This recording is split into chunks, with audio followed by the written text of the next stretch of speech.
tous et bienvenue dans le Lunch Play. Ravi de vous retrouver en ce mercredi 27 avril. Il est 12h30, nous sommes en direct pour une nouvelle journée sur le stream. Ravi d'être avec vous en compagnie à côté de moi de Nanix. Bonjour Nanix. Bonjour mon Ken, comment ça va? Bah écoute, très bien parce que on a eu peur de ne pas arriver à l'heure. J'ai transpiré pas mal, mais finalement, tu es là, tout va bien. Tu m'as envoyé un message, tu as écrit Donne tout Nanix. Ah, je t'ai envoyé donne tout. Mais comme je sais que tu es en voiture, je me dis oh là là, c'est mort. Et tu t'es dit après, j'ai mis donne tout, peut-être que soit je l'envoie peut-être à la mort, je ne sais pas. C'est mort. Mais bon, tout va bien, tu es là, tu es en forme. Tu vois la voiture de taxi qui s'abaisse avec l'aileron qui apparaît et tout. T'as ça toi? J'ai exactement ça. J'ai exactement ça évidemment. Et le kit noce que je peux appuyer là-dessus lorsque les gens me gênent.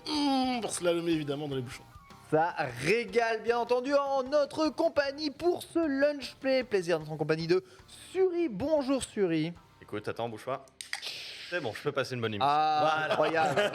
Il faut de l'énergie, je pense. De l'énergie. Mais toujours sans sucre, hein, parce que c'est important quand voilà, même. toujours sans sucre. Écoute, on se donne bonne conscience. Tu fais une crise cardiaque mais t'as pas le diabète. Le Red Bull, c'est okay. mais sans sucre. Voilà. Alors qu'en face, niveau sucre, on est pas mal. Ah bah là, ouais, là on est sur une dizaine de sucres assumés, ouais, clairement. Ça va, Suri? Bah écoute, ça ne peut qu'aller. J'ai joué à la bêta Overwatch 2 hier jusqu'à 2h du mat. Donc, bah écoute, la grande forme, la grande patate. Impeccable. En face de toi, la grande patate aussi, c'est Adibou. Merci beaucoup Ken pour cette introduction. Bonjour Nanix, bonjour Suriplay, bonjour le chat, la famille, j'espère que vous allez bien. Eh bien, j'ai été en compagnie de Suriplay. Voilà, aussi pour la bêta d'Overwatch 2, on y a pas mal joué. Je me suis arrêté à 1h, j'ai fait les petits bras. Mais on a 1h qui a fait les petits ouais, bras. je suis arrêté à 1h du matin, ouais. Ah oui, d'accord. Ken observe bien nos deux chroniqueurs AKX invités. Regarde bien leurs yeux. Ouais. 1h du mat, 2h du mat. Ouais, j'avoue. Ça, c'est l'heure officielle. J'avoue, c'est vrai que l'indicateur caféiné pourrait me donner une indication justement. Dans l'oreillette, sans cette boisson, Suri nous quitte. Hein. Vraiment. Bah là, son âme est en train déjà de partir. Nécessité, vous l'avez compris évidemment, Overwatch 2 sera bien entendu au programme de ce lunch play puisque la bêta a ouvert ses portes et beaucoup de personnes ici ont pu y jouer et eh bien vous apporter tout ce qu'il y a à savoir sur cette bêta. Comme ça, vous pourrez faire des commentaires pertinents même sans y avoir joué, ce qui est loin d'être le cas probablement actuellement sur les internets. On va commencer avec le menu aujourd'hui. Au menu de ce lunch, on va revenir sur le bilan trimestriel d'Activision Blizzard. Énormément de pertes de joueurs chez Activision Blizzard. On va voir si ces derniers peuvent inverser la tendance. Puis on parlera du Seigneur des Anneaux, la série Lord of the Ring qui arrive sur Amazon le 2 septembre prochain. Ils ont révélé le prix d'un seul épisode en termes de budget. Ça fait peur, on essaiera de comparer un tout petit peu avec les budgets jeux vidéo. Oui, ça m'a choqué. Sincèrement, ça m'a choqué. Enfin, moi, je ne suis pas là pour donner mon avis, mais je suis quand même... T'en brûles, tu brûles. Ouais, je suis quand même profondément choqué que ça commence à coûter très cher. C'est abusé, les gars, t'imagines même pas. Enfin, on comparera avec un budget jeu vidéo de centaines d'heures quand même. Faut le comparer aussi au budget des séries. Ouais, concurrente. On verra ça en tout cas, c'est vrai. Il est budget série concurrente et ça donne un peu le tournis. Un PlayStation refait parler de lui puisque Sony pousse les éditeurs à mettre à la disposition des joueurs des versions d'essai/démo jouables pour tous les jeux dépassant un certain prix afin d'incrémenter leur offre PlayStation Plus Premium. Ça a changé beaucoup de choses, c'est-à-dire qu'il va y avoir beaucoup de versions d'essai. En plus, peut-être à faire pour les éditeurs et les développeurs sur PlayStation. Faut-il payer pour des versions d'essai? On en discutera évidemment ici tous ensemble. Enfin, Adibou nous fera une chronique sur le futur des Souls-like en 2022 avec évidemment l'arrivée à la fois de Demon's Souls et de Elden Ring. Les Souls-like ont vraiment un gros vent en poupe. On a vu que même, comment s'appelait-il, la Tunique reprenait le principe des Souls-like, mais il y en a plein. Il y en a plein. Il y en a, je crois, au moins presque une dizaine. Alors, on va pas parler des 10, mais on va en garder au moins 4 avec chacun un univers ou une particularité de gameplay. Donc voilà, c'est pour ça qu'on n'en choisit que 4 et je vous fais pas toute la liste pour être quand même un minimum pertinent, quoi. Souls-like est-il le nouveau open world? On verra évidemment. Ça a l'air d'être tendance. Et puis en bref, avec Nanix, qu'est-ce Oui. qu'on a aujourd'hui qu'est-ce dans qu'on le a reste de l'actu? On va parler de Pokémon, nouvelle série animée à Pokémon qui sera évidemment inspirée de l'univers de Pokémon Légende Arceus. On parlera ensuite de Fortnite avec 2 personnages emblématiques, notamment un, Blanca et Sakura qui débarquent. Vous allez le voir, ils débarquent de manière totalement honteuse dans le jeu. Nouvelle qui évidemment moi me régale et on régalera évidemment ici sur le plateau et dans le chat. C'est le CinemaCon actuellement aux États-Unis et on a appris que The Batman aura une suite. Allez, Officiellement. Voilà. allez, C'est officiel. Toujours avec Matt Reeves et toujours avec Robert Pattinson. Ah oui, d'accord. Oui, tout à fait. Qu'est-ce qu'on aura également? On va parler un petit peu de studio, on va parler de Game Freaks qui communique sur un changement de politique en interne, sur les conditions de travail de ses employés avec probablement une semaine, enfin, pas probablement, une semaine à 4 jours de travail. Évidemment, il y a des conditions et des conditions pour cela. Un moment où on parle peut-être... Parle de jeux vidéo là, t'es On sûr? parle de jeux vidéo, oui, avec un nouveau Pokémon qui arrivera en fin d'année. Ça a inquiété un petit peu les fans de la licence. On parlera de Rocket League qui va peut-être se trouver un véritable concurrent. Ce ne sera pas des voitures, mais des vélos. Je vous en parle évidemment un peu plus tard dans les brèves. Starfield, toujours pas d'image, mais du son, puisqu'on va parler notamment de tout ce qui va toucher à l'aspect sonore du jeu. Et enfin, comme d'habitude, il y aura un Happy Birthday Game. Happy Birthday Game, tout à fait. On terminera avec le dossier du jour. C'est Suri, évidemment, épaulé de Adibou qui nous parlera de Overwatch 2. Il va nous raconter un peu tout ce qu'il faut savoir sur Overwatch 2. Je sors de ton dossier. Je sais tout ce qu'il faut savoir sur Overwatch 2, c'est ça? Voilà, et même comment avoir l'accès bêta dès ce soir, garanti 100%. Sans déconner? Ouais. Vraiment. Ah ouais. 100%. C'est même pas une blague. Hein. Il serait capable de Je me donner envie de jouer au jeu, Je quoi. repars du lunch, je peux jouer à Overwatch chez moi, là. Non, c'est ce soir. Ce soir. Et jusqu'au 17 mai. Donc en plus, c'est pas genre tu la télécharges pour 2 jours et après c'est fini. Donc, Oui, du coup, d'accord. vraiment un petit moment. Et comme ça permettra aux gens de faire leur avis. Jouer au jeu. Faites Et c'est votre gratuit. avis. Voilà. Et c'est gratuit. bien C'est sûr. gratuit. Et jouer. J'ai hâte de savoir évidemment ce que vous avez à nous dire. Ça va être juste fou. On va commencer tout de suite avec la revue de presse. C'est parti, jingle.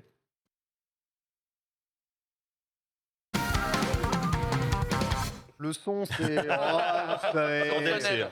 C'est un DLC. C'est déjà la fin de semaine. hein, C'est quoi le même qui tourne là? Lundi, c'est bientôt la fin de semaine. Il y a un mec. qui Ah oui, tourne le en truc de sur Fatal. Twitter, ouais, le truc Oui, de c'est ça. Fatal. Salut à tous, on est mardi et c'est bientôt le week-end. Le week-end, c'est excellent, Le putain. Capitaine Haddock aussi qui est pas mal. Alors qu'on a, Ah ce ouais. fond, on a ce fond Jodassin qui me trigger depuis tout à l'heure. Merci à Polo. Ouais, évidemment. ça chantait aux Champs-Élysées avant de commencer. C'est Du vrai. coup, Polo, il nous a mis un petit fond Jodassin. Voilà, comme vous voyez ici, il est là. Il est. Merci Polo, Mince. évidemment. Tu De sais. retour, on sait Je quand n'ai il est de jamais retour, été hein, Ouais, en ouais, effet. on le sent tout de suite. Rend hommage évidemment à Jodassin. Jodassin qui était un gros joueur de World of Warcraft, il faut le savoir, Et d'Overwatch. et d'Overwatch. Je crois que j'aimais bien jouer support. C'est un très bon joueur de Zenyatta. Il a composé la moitié de l'OST d'ailleurs de Warcraft 2 à l'époque. Fun fact, hein, que les vraies news dans le lunch play, hein, et uniquement les vraies news. Vous ne le saviez Bien pas. entendu. Activision Blizzard a rendu son bilan trimestriel et c'est terrible, mais Activision Blizzard annonce être tombé sous la barre des 400 millions de joueurs mensuels moyens sur l'ensemble de leurs jeux, c'est-à-dire l'ensemble des Call of Duty et des blizzarderies, ce qui fait vraiment pas beaucoup, puisqu'on enregistre quand même une perte sur ce trimestre de 63 millions de joueurs, hein. C'est quasiment 20% de la masse des joueurs qui se sont barrés, 15% hein, en calcul de tête assez rapide, ce qui est relativement peu rassurant, en tout cas pour l'ensemble, que ce soit des investisseurs et du marché. Évidemment, tout ceci intervient avant même les annonces, ou n'est pas spécialement lié aux annonces des rachats de Microsoft, mais on constate une perte notamment au niveau de la licence Call of Duty, puisque à la fois le dernier Call of Duty Vanguard n'a pas eu un succès escompté sur la longueur. Oui. Call of Duty reste une franchise très très très vendue, mais sur la longueur, et Warzone est en train un tout petit peu de baisser en force, même si Warzone reste très très joué, parce que des rumeurs d'un prochain sont là, mine de rien, et les joueurs se disent, est-ce qu'il faut mieux pas tamponner, jouer à autre chose en attendant, avant la sortie de Warzone 2. Ça fait quand même une sacrée perte de joueurs, et c'est principalement, on va dire, la division Activision, mais on sait que sur World of Warcraft, la perte de joueurs est quand même réelle. Beaucoup de personnes attendent la nouvelle extension Dragonflight, justement. Cela dit, Blizzard, ils ont quand même passé la seconde, arrivé d'un nouveau Diablo. Ils donnent des nouvelles de Diablo 4 là récemment. L'extension de World of Warcraft va arriver. Overwatch 2 est en phase de bêta. Donc mine de rien, après une période un peu de vide, Blizzard charbonne. C'est Activision qui est un peu à la Mais traîne. il passe la seconde, c'était vraiment des licences sur lesquelles on attendait des news. Hein. Oui, bien Il y avait sûr. le côté. Sûr. Voilà, ils ne sont pas dit d'un seul coup, on va accélérer sur les news, on va peut-être juste donner aux gens ce qu'ils ont besoin et méritent depuis pas mal de mois et ce qu'ils réclament. Donc c'est juste un bon. Faut juste clarifier ça, c'est juste un retour des choses, un retour à la normale en termes d'actualité, je trouve. Masso Ledino sur le chat nous permet de relativiser les choses puisqu'il n'y a plus que 3000 joueurs sur Battlefield 2042. C'est vrai que ça aide à relativiser. Et zéro sur le jeu de Square, on en a parlé la semaine dernière. Ouais, Ah oui, Babylon's Fall. Voilà, et donc bon, en vrai, bon, on a perdu la France pour Activision en termes de joueurs, enfin à peu près, tu vois, 63 millions. Mais c'est vrai qu'en face, il y a même un nouveau-né ne joue pas à Babylon Fall, donc bon. La question que je me pose ici, c'est est-ce qu'à votre avis, Activision Blizzard va réinverser la tendance avec tout ce qu'ils ont annoncé récemment en termes de nouveautés? Est-ce que WoW peut réattirer un nombre de personnes important? Est-ce que ce Diablo Immortal va, à votre avis, avoir le succès escompté? Est-ce que les futurs Call of Duty, parce qu'on parle de quoi, de Modern Warfare 2 à la fin de l'année, c'est ça? on en parle de plus en plus même, et je pense que c'est la licence qui peut faire du bien à COD, parce que le dernier COD qui a fait l'unanimité, c'est le reboot de Modern Warfare. Donc Cold War a pas si bien fonctionné que ça. Vanguard, pas besoin, tu viens de le dire, besoin de revenir dans les détails. On arrive aussi, je pense qu'on touche aussi à la limite de ce qui a été mis en avant depuis quelques temps, c'est sortir un code tous les ans, un très bon code tous les ans, ça devient de plus en plus dur, les gens sont de plus en plus exigeants, ils veulent à la fois un bon solo et un multi solide. Quand on a un bon solo, le multi est pas ouf, et quand le multi est sympa, le solo est dégueulasse. Alors, je sais, dans le chat, on va crier « Ah, Nanix, on s'en fout du solo !» Non, tout le monde ne se fout pas du solo, il faut le savoir. Le solo est important et c'est à la base une des marques de fabrique de Call of Duty. MW avait les deux, le solo était solide, l'histoire était bien, le reboot était ok, et en plus le multi était quand même assez efficace. Et j'ai pas l'impression que les deux derniers codes aient apporté la même chose. Puis Warzone a un petit peu mangé le produit de Call of Duty tout seul. Alors rappelle-moi un tout petit peu les faits. On est d'accord qu'en 2019, ils ont sorti Modern Warfare 1, Ouais, non? le reboot, c'est le reboot, ça. Et donc exactement. c'est le reboot, donc c'est celui-là qu'on l'envoie actuellement. Exactement. Le reboot de Modern Warfare qui était déjà un Call of Duty existant. Exactement. Bon, c'est une nouvelle histoire, c'est autre chose ce Modern Warfare. On retrouve les mêmes personnages avec on reprend, c'est une réécriture de l'histoire. D'accord, ok, très bien. Un peu façon FF7 Remake quelque part. Un petit peu comme ça. Voilà. Très bien. Donc on se Avec des nouvelles features, notamment tu pouvais poser ton arme, etc. Prendre appui sur des éléments de l'environnement. Donc il y avait quand même. C'était un NW revisité, revu à la sauce moderne, tout simplement. Donc voilà. Très bien. Donc c'est ce qui aurait la. Qui était très agréable à jouer pour le coup. Ouais, visiblement, ça avait plu à pas mal de personnes. Suri-toi, quand on parle Activision Blizzard, 60 millions de joueurs en moins quasiment par mois, ça commence à faire beaucoup pour eux. Comment inverser la tendance, à ton avis, pour Acti? On va pas se mentir, oui, c'est une perte importante. Après, je dirais que c'est plutôt un moment de transition. Parce qu'effectivement, là, on est sur le fameux premier trimestre de 2022, dans lequel il n'y avait aucune sortie véritablement côté Activision Blizzard. Et côté Warzone ni Vanguard, on n'a pas forcément remué quoi que ce soit sur les différents jeux par rapport aux contenus qui ont été apportés. Vanguard a été un peu une déception pour beaucoup de joueurs, c'est pas peu de le dire, avec un multijoueur qui n'était pas forcément folichon. Moi, j'y ai rejoué il n'y a pas si longtemps. Je savais pas ce que je foutais là. Voilà, Ah ouais c'était plus la Seconde Guerre mondiale. Là, oui. C'était un bordel sans nom pour le coup. Et Warzone, bon, je suis pas joueur de Warzone, mais c'est vrai qu'il y a beaucoup d'attentes aussi sur le renouvellement de Warzone. On a parlé beaucoup de Warzone 2 et forcément ça pose question aussi là-dessus. Mais on a eu effectivement un désert de contenu qui, à mon avis, peut être comblé dans l'année. Parce que là, sur le trimestre qui est en train de s'ouvrir, on a Overwatch 2 et sa bêta, plus l'Overwatch qui va venir faire un peu de publicité pour Overwatch 2. Peut-être ça va inciter les joueurs à revenir tester au moins Overwatch 2, à voir dans la durée bien entendu. Mais il y a aussi Diablo Immortal qui va faire son arrivée début juin. Donc on a 2 sorties en l'espace de 3 mois qui peuvent éventuellement inverser la vapeur côté Blizzard. Après, côté Activision, là ça va être un peu plus compliqué parce qu'il n'y a pas forcément grand-chose à l'horizon. Et côté Blizzard, il y a aussi côté World of Warcraft. Bon, Dragonflight, on ne sait pas encore quand ça va arriver. C'est vrai. Mais il y a une bêta sur laquelle on peut déjà s'inscrire. Donc éventuellement 2022, une bêta qui peut venir stimuler la base World of Warcraft. et le WoW classique Wrath of the Lich King qui est annoncé pour 2022. On sait que d'ici la mise à disposition de la bêta pour les joueurs, il faut attendre généralement 1 an avant la sortie du jeu.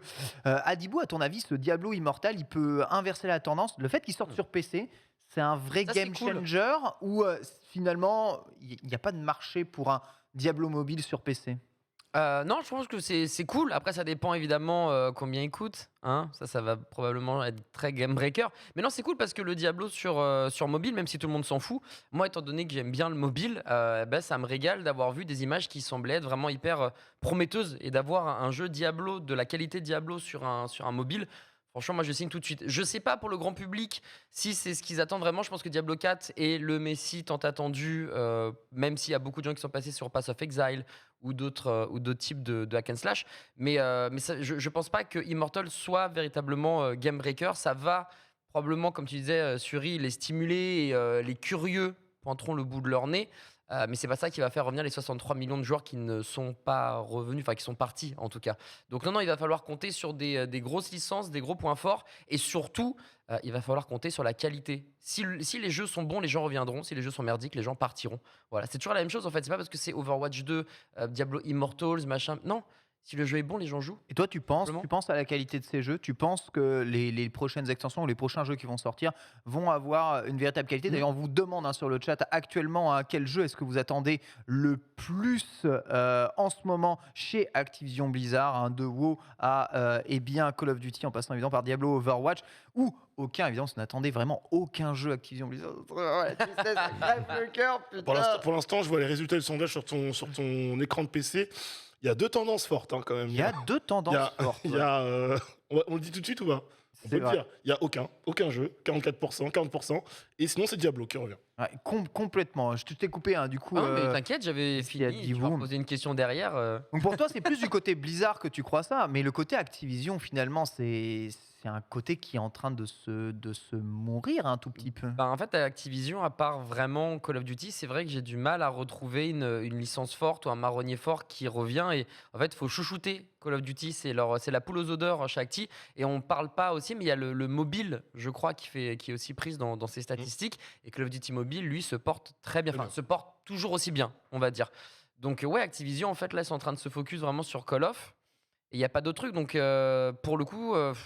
une nouvelle licence du côté d'Acti pourrait faire du bien ou frapper très fort avec un Call of Duty, mais c'est vrai que là, pour le moment, j'ai l'impression qu'on parle plus de Blizzard que d'Acti en fait dans cette news. Alors Call of Duty reste une des licences qui vend le plus dans le monde, on vous rappelle, et c'est vraiment des ventes énormes en comparaison de n'importe quel autre jeu à chaque fois que Call of Duty sort. Peut-être sur la longueur, c'est un peu moins facile. Dans le cas des résultats, c'est Diablo que vous attendez le plus ici, que ce soit le 4 ou le Immortal, puis World of Warcraft, puis Overwatch, puis Call of Duty. Vraiment, alors, on sait que de toute façon, sur le stream ou sur le launch play, on n'a pas un chat très très pro Call of Duty de toute façon. Même, pourquoi c'est une licence qu'on aime à détester? Enfin, tu penses que les gens jouent à Call of Duty? Tu peux demander s'il y a des gens qui jouent à Call of Duty là dans le chat, s'il te plaît, parce que je pose quand même la question. C'est une des licences les plus populaires derrière FIFA de nos jours. Il y a trois. Vous n'allez pas me dire qu'ici, vu le nombre de personnes qu'il y a dans ce launch play, personne joue à Call of. Je ne peux pas croire à ça. Il y a 3 éléments importants. On parle de parce que Code, c'est presque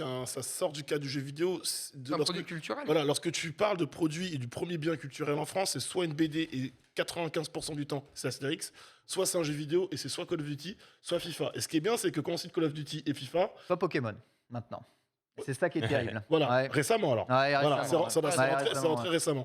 Mais ce qui est bien, c'est que, hormis Pokémon qui fait globalement une grosse unanimité, FIFA ou Code, soit les gens kiffent, soit les gens détestent. Et même dans ceux qui kiffent, ils vont pointer en avant tout, c'est les défauts. Ouais, je joue à ça parce qu'il n'y a que ça. Ouais, je joue à Code. Ouais, bon, ça passe le temps, mais le jeu. Je joue pas ce code-là, mais je joue à l'autre. Voilà, mais le jeu est pas extraordinaire. Ah, mais en plus, Code, je pense que ça dépasse le cas du jeu vidéo. Tu attends ton Code tous les ans, quoi. Tu vois. D'où la question aussi de la pertinence, quelque part, qui a chez Activision, de dire peut-être qu'on va tempo et prendre peut-être maintenant 2 ans pour sortir un code, ce qui serait bien en termes de qualité, mais ce qui serait peut-être pas bien d'un côté marketing où les gens sont habitués à dépenser et à claquer de l'oseille tous les ans pour leur code. Quoi. Au bout d'un moment, il faut changer aussi la formule. Ça fait des années Mais qu'on ça a un marche, au code final. tous les ans. Mais Ça marche, mais ça épuise aussi la mais licence. les gens s'en plaignent, mais le jeu est acheté. Et le jeu est mondialement acheté, quoi. Il est acheté, mais après, on a des millions de joueurs qui. Ça descend encore. On a 63 millions qui sont perdus dans l'équation. Et Activision qui est en difficulté sur ce segment-là. Donc, éventuellement, il y a aussi quand même une part de conséquence qui est en train de se dessiner. Alors, oui, ça va acheter dans un premier temps, mais il faut voir une logique long terme plutôt que court terme avec ses ventes. Et tu as totalement raison, Suri, hein, d'autant plus que la plupart de ces jeux sont des games as service. Hein, donc, l'intérêt de ces jeux sur le long terme se fait sur les mises à jour, sur le traitement de la communauté, sur l'intérêt que tu as à revenir sur les joueurs. Même si Fortnite, comparé à un pic de joueurs qu'il a pu avoir aujourd'hui, certes, moins de joueurs, Fortnite reste toujours extrêmement actif et génère un trafic hallucinant. Là où Call of Duty vraiment génère de moins en moins de trafic. Alors qu'est-ce qu'il y a ? C'est la stratégie comment Game as Service qui est moins bonne que ce soit sur Warzone, que ce soit sur les Call of Duty annuels, ou c'est le prix des jeux qui commence à devenir un souci pour les joueurs à ton avis ? Je pense pas que ce soit le prix des jeux. Je pense que ça va revenir sur ce qu'avait dit Adibou tout à l'heure, c'est au niveau de la qualité. Parce que vraiment, au fil des Call of Duty, on commence à avoir le même gameplay. J'ai beau être en Seconde Guerre mondiale sur Vanguard, j'ai l'impression de revoir des Call of Duty que j'ai vus là dans les précédentes années. Tu vois, il y a juste un reskin Seconde Guerre mondiale et basta. Et à vrai dire, c'est ça pour moi le problème. Moi, j'ai joué à Vanguard, je me suis dit, ok, moi j'adore la Seconde Guerre mondiale, c'est une période historique que j'adore étudier et j'ai envie de voir un peu quel va être le traitement de Call of Duty. Je suis arrivé, j'ai vu un solo qui était décevant, qui était cliché as fuck avec 4 mecs qui sont censés sauver toute la Seconde Guerre mondiale. J'étais là en mode, ok, c'est bien d'aller sur tous les théâtres d'opération, mais il faut être beaucoup plus ambitieux. Ça, c'était pas mal. Dans l'idée de la proposition, c'était plutôt cool. C'est ça, c'est pas mal. Alors juste au niveau des résultats du sondage, 66% des gens ont déjà joué évidemment à la licence Call of Duty. Il y a quand même 20% des personnes qui n'y ont jamais joué, mais qui n'y jouent plus. Voilà. En fait, il y a 15% des gens qui continuent de jouer à Call of Duty, très probablement Warzone, à mon avis beaucoup de Warzone, mais il y a quand même 66% du chat qui a joué à Call of Duty et qui ne joue plus à Call of Duty. Donc parmi un chat quand même assez orienté gamer, assez orienté PC ici, on a quand même une perte d'engagement vers la licence Call of Duty qui je trouvais colossal. Répond quand même à Alex Zemad qui nous cite évidemment Activision Blizzard King qui engendre du profit. Là on ne parle que des joueurs Acti Blizzard, on ne parle pas de la division King qui est traitée souvent à part dans les bilans trimestriels de la division Activision Blizzard King. Au niveau du pool des joueurs, des 63 millions de joueurs en moins, c'est juste au niveau de la division Activision Blizzard, donc celle du jeu vidéo plus console. Je ne sais même pas si le Call of Duty mobile est pris d'ailleurs en compte dans les calculs de la perte. Me semble aussi, mais on va dire qu'il sépare quand même les rendus. Pour tout ce qui est de King, il me semble que même s'il génère beaucoup d'argent, il y a tout de même du recul chez King, puisqu'aujourd'hui les licences les plus populaires sur mobile semble que ne sont plus forcément les licences King. Et la licence, il y a des cochons là qui. C'est quoi ? C'est des cochons. Comment ? Angry Birds ? Non, c'est pas des. Comment ça s'appelle le jeu mobile là gratuit où tu joues des cochons masqués et qui fait un carton absolu et total aujourd'hui. Oh, le chat va l'avoir. C'est horrible, étant donné que je joue pas sur mobile, je ne peux donner que ça comme descriptif. C'est affreux. Je vois la tronche des cochons, mais c'est le meilleur synopsis possible. Des cochons masqués. Mais oui, des cochons masqués, putain, comment ils s'appellent là ? Comme ça marche bien, il y a toujours des news sur JV sur ce jeu. Le synopsis de Angry Birds, c'était t'envoies des oiseaux sur des cochons qui sont sur des trucs en bois. Coinmaster, voilà, je l'ai. Coinmaster. Coinmaster, c'est le jeu qui cartonne le plus en ce moment sur mobile. Voilà. Donc, rien à voir. Il me semble pas que ce soit King qui fasse Coinmaster. Mais pas confondre avec Codemaster. Vous l'aviez le chat ? Il l'avait. Cochonland. Laissez-les tranquilles. Codemaster.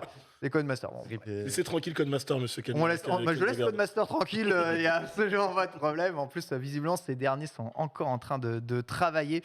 Donc, il n'y a pas de souci. Mais n'hésitez pas à poser évidemment toutes vos questions dans le chat. On essaiera évidemment d'y répondre avec grand plaisir. Suri, peut-être pour terminer ? Ouais, je rajouterai un petit truc sur Call of Duty. Je pense qu'il y a aussi un problème maintenant, c'est que on n'a pas forcément d'attrait pour un Call of Duty, d'attachement particulier. Oui, c'est entré dans les codes sociaux et c'est le seul véritablement attachement qu'on a globalement, parce que les Tu dis, je gameplays... te coupe, hein, ce que je dis, c'est pareil pour FIFA, du coup. Ah oui, Comme c'est la pareil pour tête, FIFA. c'est exactement la même chose. Mais tu vois, le gameplay énergie qu'on peut le retrouver sur pas mal de jeux, Overwatch, Apex Legends, tu vois, c'est ce genre de jeu où on peut retrouver ce gameplay nerveux.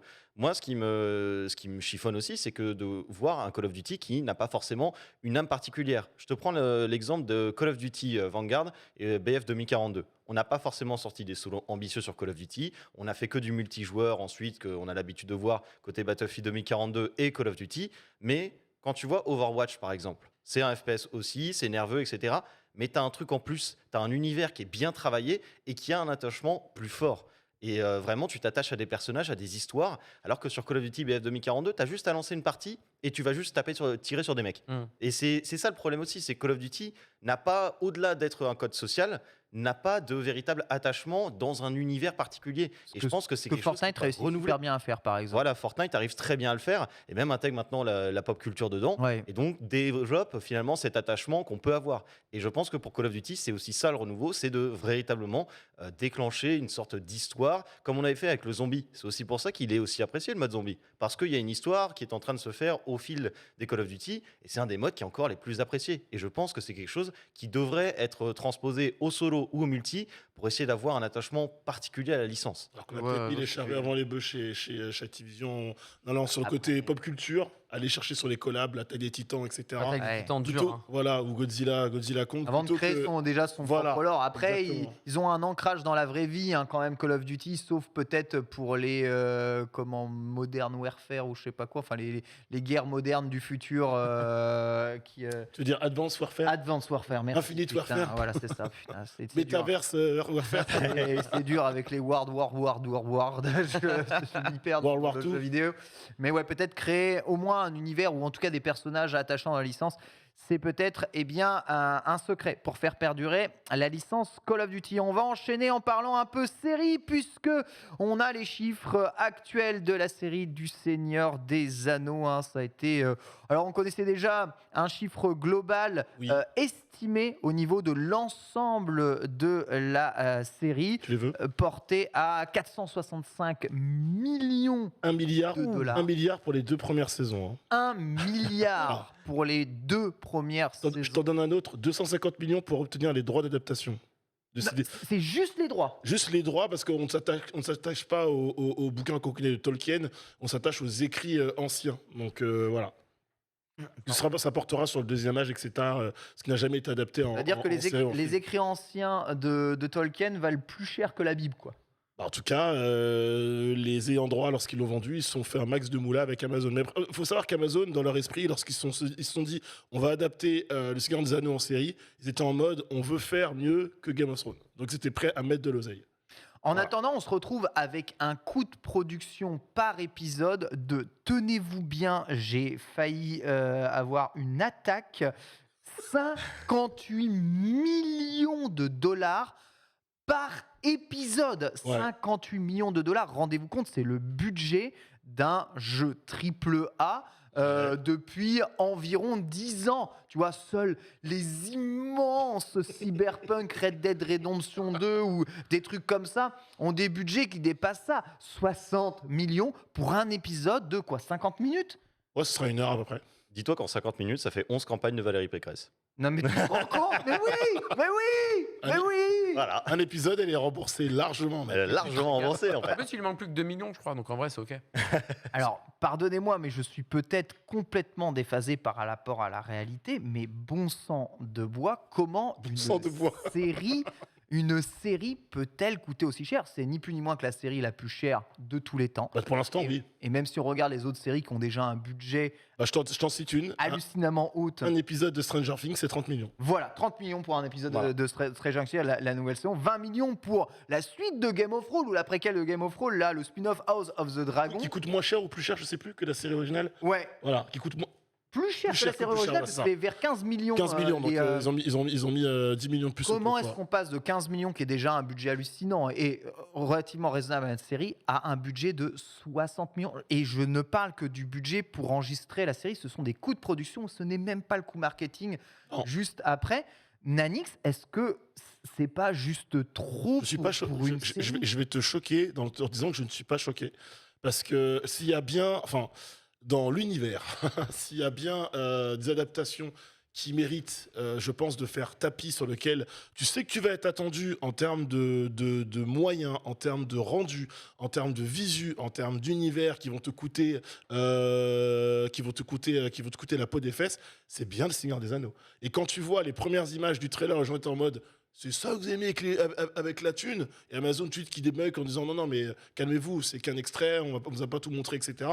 C'est pour te dire l'attente des gens. Les gens à s'attendre à tomber sur un truc waouh. Et malheureusement, aujourd'hui, si tu veux proposer du waouh aux gens, il faut mettre les moyens, quoi.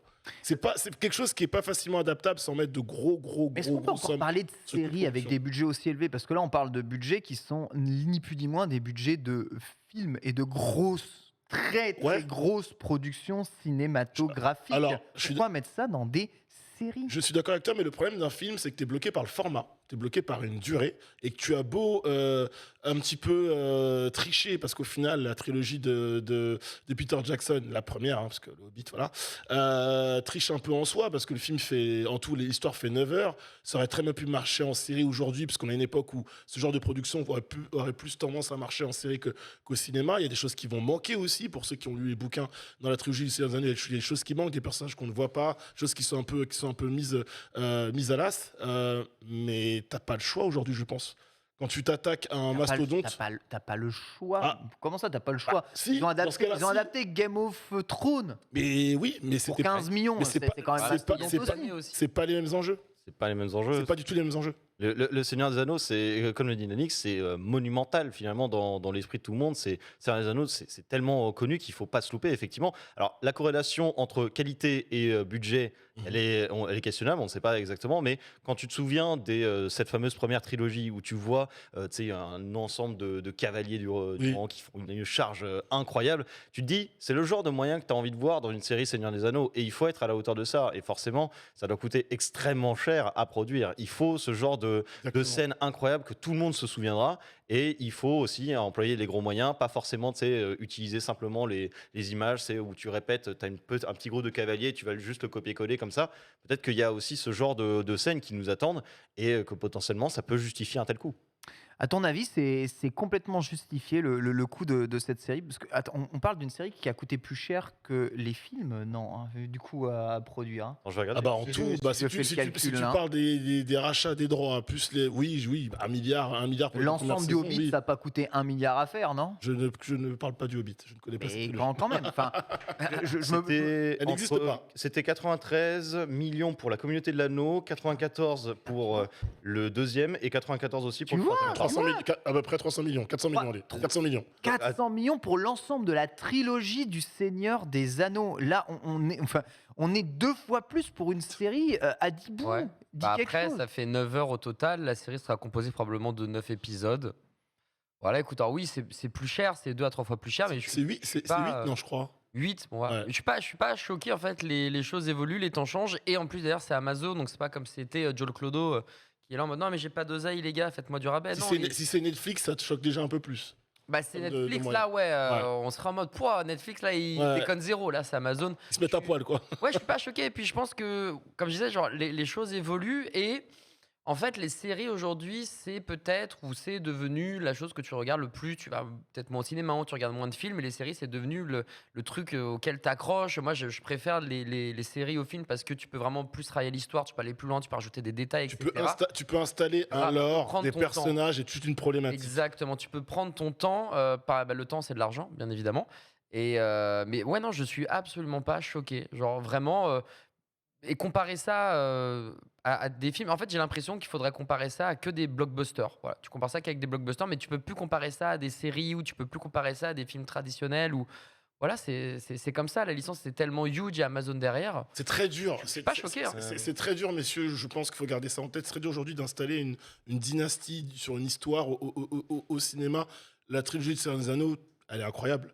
On la regarde encore parce qu'en termes de rendu et de suivi d'histoire, c'est une masterclass. Au-delà des personnages, de leur évolution, J'adore Frodo, toi. des dialogues, je déteste Frodon. On est d'accord. Team On est- Legolas ici, qui est absolument on est tout à fait d'accord. Legolas qui nous sort un bouclier, qui fait du skate avec des flèches. Ça me Grand fait moment aussi le dans les Mickey. 2 tours. C'est combien d'années de production une série comme là, le Seigneur des Anneaux? Combien de temps ils font pour le début du projet et l'accouchement du projet? On est d'accord que ça dure moins longtemps que le jeu vidéo à faire. Un gros triple A qui prend entre 5 et 6 ans. Alors, ça dépend parce que parfois, le plus chiant, au-delà de la. Parce que la production, c'est quoi? On va dire une production de série, c'est 1 an et demi, 2 ans, au global.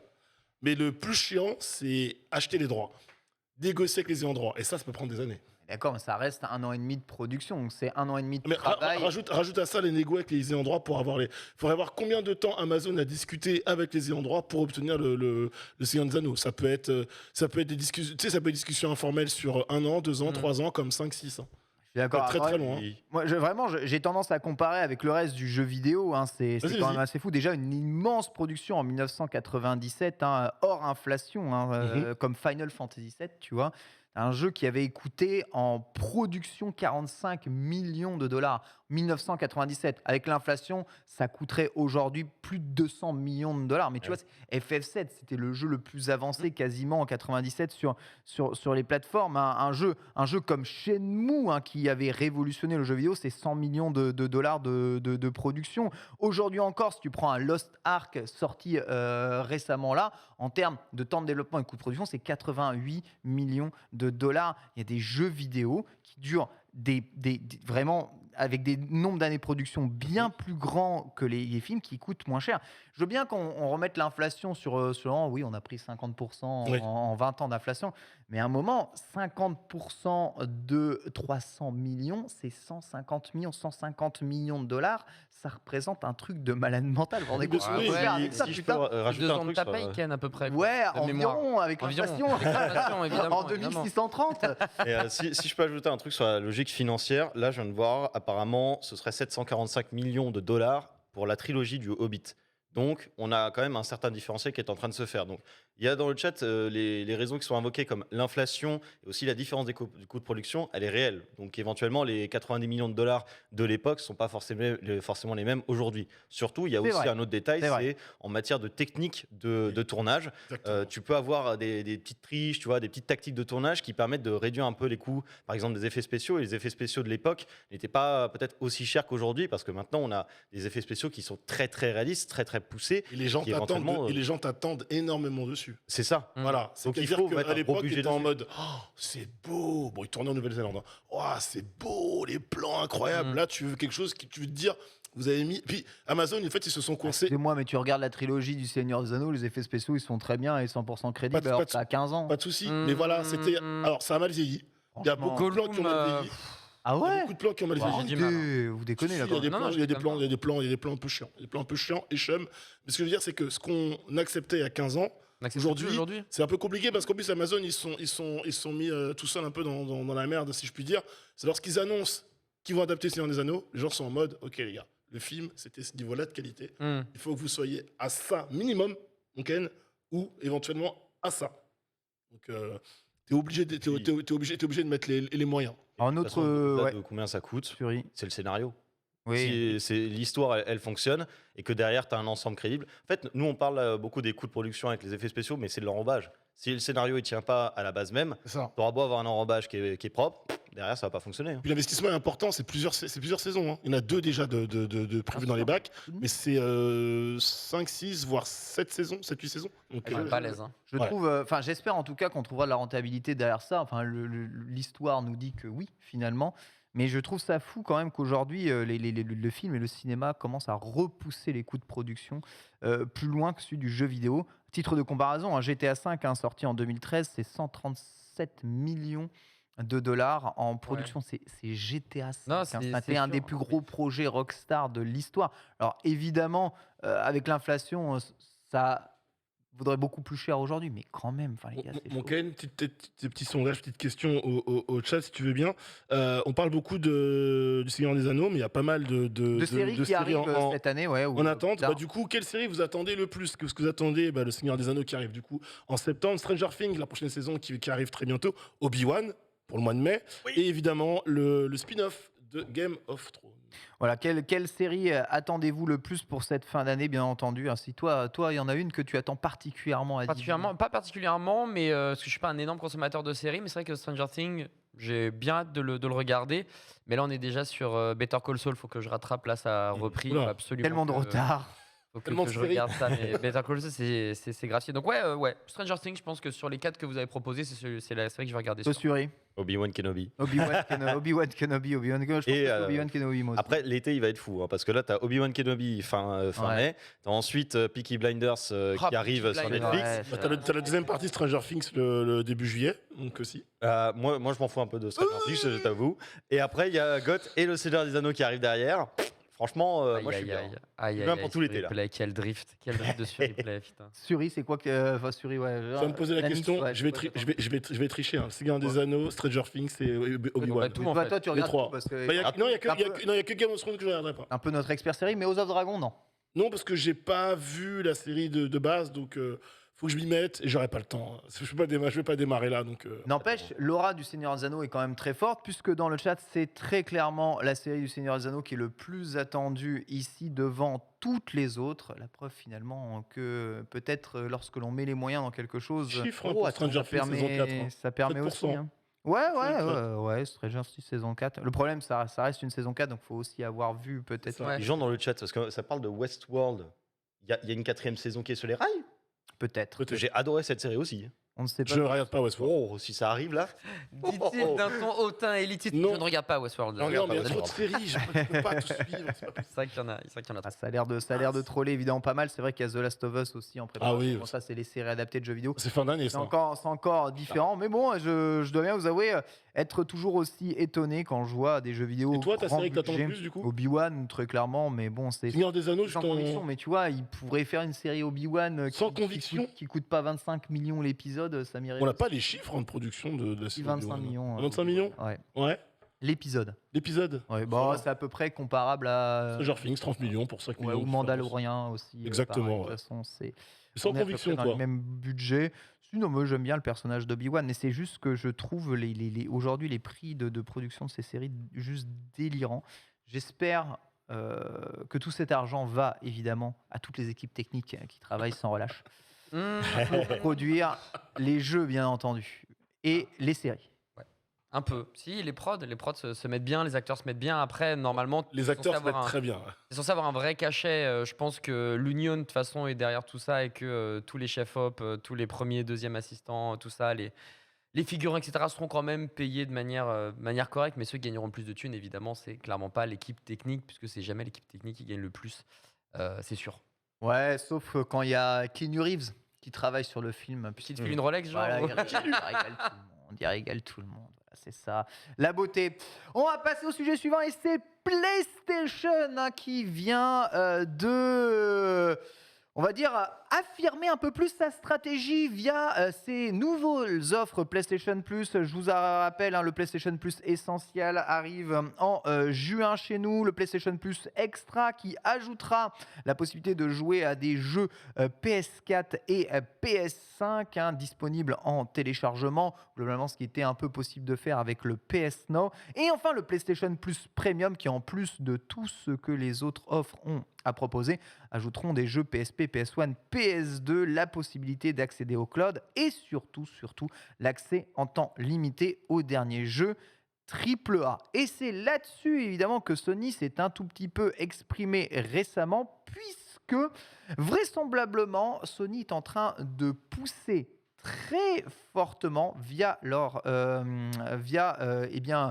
une déclaration donnée dans le site Game Developer, les jeux de plus de $34, rendre disponible une version d'essai sur la plateforme PlayStation pour tous les abonnés au PlayStation Premium. Ça compte bien entendu des jeux comme Kena, des jeux comme FIFA, des jeux comme Shadow Warrior. Double A, triple A. Double A, triple A, tout à fait. À partir du moment où le jeu coûte plus de $34 en prix public conseillé, eh bien, Sony veut que les gens mettent à disposition une version d'essai des jeux uniquement réservée pour les abonnés du PlayStation Plus Premium. Ces versions d'essai ne concernent donc pas que les jeux first party PlayStation, mais bien Tout le monde, ouais. l'ensemble du catalogue PlayStation double et triple A. C'est une annonce quand même assez ouf, mais une annonce qui laisse un peu pantois pas mal de personnes. Pourquoi devons-nous payer plus cher pour avoir accès à des démos nous permettant de nous faire un avis sur les jeux Ok. avant l'heure? Est-ce réaliste de demander une version d'essai à tous les développeurs de jeux qui sont facturés plus de 39 € sur le store, sachant que ça représente aussi du travail en plus pour eux? C'est un peu un move Game Pass là de la part de C'est un mini-move Game de Pass. la part de PlayStation. Un voilà. mini-move, Un ouais. mini-move, ouais. Un mini-move Parce Game qu'il va Pass. falloir négocier, donc perdre de l'argent peut-être aussi quelque Naïf, part. pour toi, est-ce que c'est quelque chose d'intéressant, ça, ce genre de version d'essai pour quasiment tous les jeux double et triple A sur PlayStation Si. via un abonnement le plus cher? Si ce move voit vraiment le jour, oui. Après, il faudra voir évidemment le nombre de temps, parce que c'est le temps et ce que tu fais dans la démo qui vaut le coup. Si c'est une démo de 20 minutes, 30 minutes, aucun intérêt. Si c'est un minima une démo de 2 heures, comme a priori la tendance forte a l'air de le suggérer, oui, je trouve ça intéressant. Après, lorsqu'il y a eu cette annonce-là, c'est déjà la question qu'on se posait ici sur Launchplay, c'est-à-dire accès à des jeux soit en avance, soit de manière gratuite pour ensuite avoir un avis et pouvoir acheter. C'est un peu le scénario idéal qu'on imaginait, mais qu'on n'osait pas dire tout haut. Là, il est envisagé par PlayStation, donc tu dis c'est un move Game Pass. Et c'est un move que j'attendais de leur part. Enfin, j'espérais plus trop voir, mais le fait qu'ils le fassent, je trouve ça hyper intéressant. Donc on rappelle qu'il faut quand même débourser un peu plus cher, genre 3 € par mois en plus, C'est ça. ou 10 €, 20 € de plus à l'année pour cet abonnement premium face 120 €, à l'abonnement à l'année. avec 3, ce qui fait 120 € en effet à l'année. Des démos de jeu ou des versions d'essai, parce que je pense que ça va plus se présenter comme une heure d'essai du jeu, quoi, la première heure du jeu ou les 2 premières heures du jeu. Je pense qu'ils vont plutôt faire comme ça parce que travailler vraiment une démo, ça peut être Ouais. un peu chiant, alors que mettre un timer, Plus c'est simple, peut-être ouais. un peu mieux. Est-ce que c'est intéressant pour toi de souscrire à une offre qui te donne accès à ce genre de choses-là? Évidemment, moi je suis né avec les démos. Moi j'achetais mes magazines 30, 40, 50 francs Le CD, avec le CD. Donc rajouter C'est pas si 3 vieux. € par mois, il n'y a aucun souci pour avoir le côté plus. Le seul truc qui est chiant, et ça aurait été royal, c'est qu'il offre à tout le monde. Voilà, ça aurait été vraiment le truc le plus parfait. Malheureusement, voilà, capitalisme oblige, il faut bien. Si tu dois quelque chose, faut pas le faire gratuitement, comme dirait un certain Joker. Ouais. Donc je comprends le gratuit, move. faut que tu as payé. Ah Voilà. bah, Rob Dev signale, c'est vrai qu'à l'époque, on payait nos CD de démo dans les Bah ouais. magazines pour pouvoir accéder aux Et le magazine, tu payais un certain prix. Bah ouais, c'était cher. PlayStation Magazine, c'était pas Exactement. le moins cher, c'était le plus cher de tous de mémoire avec le CD de démo dedans. Clairement, tu tu payais. Bon, je remets pas en cause parce que j'ai bossé. avais j'ai bossé pour cette publication-là, et 20 mais- minutes. Voilà, mais tu bossais Voilà. pas pour le contenu écrit enfin, tu payais pas le contenu écrit à 100%. C'est Ouais. vraiment le CD que tu payais. On a lancé le sondage d'ailleurs dans le chat. La présence de démos vous incite-t-elle à prendre le PS Plus Premium sur tous les jeux? On nous signale dans le chat à juste titre d'ailleurs que beaucoup d'éditeurs s'y mettent maintenant. Notez que si vous êtes dans le EA Play, vous avez accès à 10 heures de jeu de n'importe quel jeu. Ça, c'est ce qu'on fait c'est ce qu'on fait tous les ans. Tout le temps. C'est 10 heures quand 10 heures, même, c'est bien. Hein. Ouais. Sur- C'est énorme c'est pour te faire un énorme, avis. 10 hein. heures. C'est vrai, il le 10 fait, heures, tu mais peux te faire bon, un tu avis. vois, Ubi le fait pas, par exemple. Non, mais c'était trop bien, c'est voilà, le il y en a retour plein, à ce qu'on a et connu tout en le fait. fait pas. C'est vraiment un retour à l'ancienne. Bah ouais, mais un bon retour à l'ancienne, tu vois. Là, pour le coup, on peut dire qu'être un vieux con, c'est pas grave parce que c'est que du bonus et du positif pour les joueurs, pour les consommateurs. En fait, c'est toujours ça le truc, c'est que enfin, alors, c'est embêtant de débourser un peu de thunes, mais si tu as déjà accès au contenu, c'est un truc en plus, gratos, qui te permet de découvrir tous les jeux qui vont coûter une blinde, tous les AAA qui vont sortir, etc. Tu pourras y jouer. Comment on peut être contre ça? Enfin, j'ai du mal à. Je sais pas si ça va inciter les gens à débourser plus pour avoir cet abonnement, ça c'est Ouais, une c'est chose, mais je ne peux pas comprendre les gens qui vont dire non, c'est de la merde. La question, Ça n'a aucun la sens. question, c'est pas vraiment être pour ou contre, c'est est-ce que Ça va ce inciter. move-là va vous donner encore plus envie ou pas d'aller sur l'abonnement le plus cher Actuellement, c'est un non à 90% dans le Ouais. chat. Et je vois des messages, mais qui sont d'une rare violence. Alors, à mon encontre, d'ailleurs, mais j'ai rien fait. C'est ta faute, putain. Mais à l'encontre de PlayStation, Zelbz nous dit leur position de leader leur fait perdre la tête. Sérieusement, ça se voit qu'ils n'étaient pas prêts à réaliser un Game Pass. Ils font du bricolage pour leur nouveau service. Après, c'est cool pour les joueurs, mais à quel prix s'exclame-t-il. Alors, je ne sais pas si leur position de leader leur font réellement perdre la tête. Tout ce que je sais, c'est que mettre à disposition des versions d'essai, des versions de démo, c'est du taf en plus pour les développeurs. Tu sais, c'est un peu comme leurs activités où tu pouvais avoir la soluce un peu de ton jeu dans le jeu. C'est du taf en plus pour les devs de mettre en place ça. C'est pour ça qu'ils ont dit ah ouais, mais TK frères, c'est la commu qui réalisera les trucs et on mettra les vidéos de la commu dedans. Ce qui marche relativement. Sur Elden Ring, vous avez plein d'activités qui vous donnent un peu des soluces pour tel ou tel boss. Toi, t'en penses quoi, Suri, de ce move de Sony de donner accès à Moi, je trouve que c'est du des vent démos. marketing. Du vent marketing, c'est dire, bah, ok, tu as 2 heures d'accès dans un abonnement premium, donc on est sur l'offre la plus chère du truc. Et c'est mettre de la pression sur les développeurs, les mettre en difficulté alors qu'il y a déjà beaucoup de choses à faire.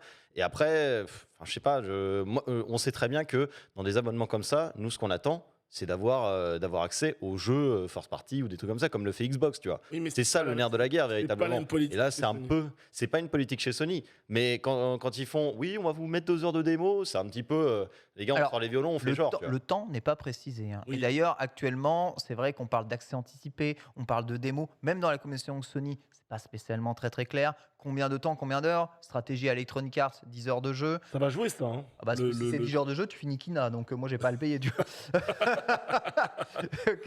Est-ce que c'est moins de temps d'accès, etc. Ça peut sûrement dépendre. C'est un jeu solo, c'est un jeu multi. T'imagines le solo de Call of Duty en 10 heures c'est emballé, t'as pas à le payer, tu vois. Je peux te poser une question. Tu dis c'est que du vent marketing, mais quand l'annonce est faite de cette offre d'abonnement et de cette feature, finalement cette mécanique-là, t'attendais quoi de la part de PlayStation?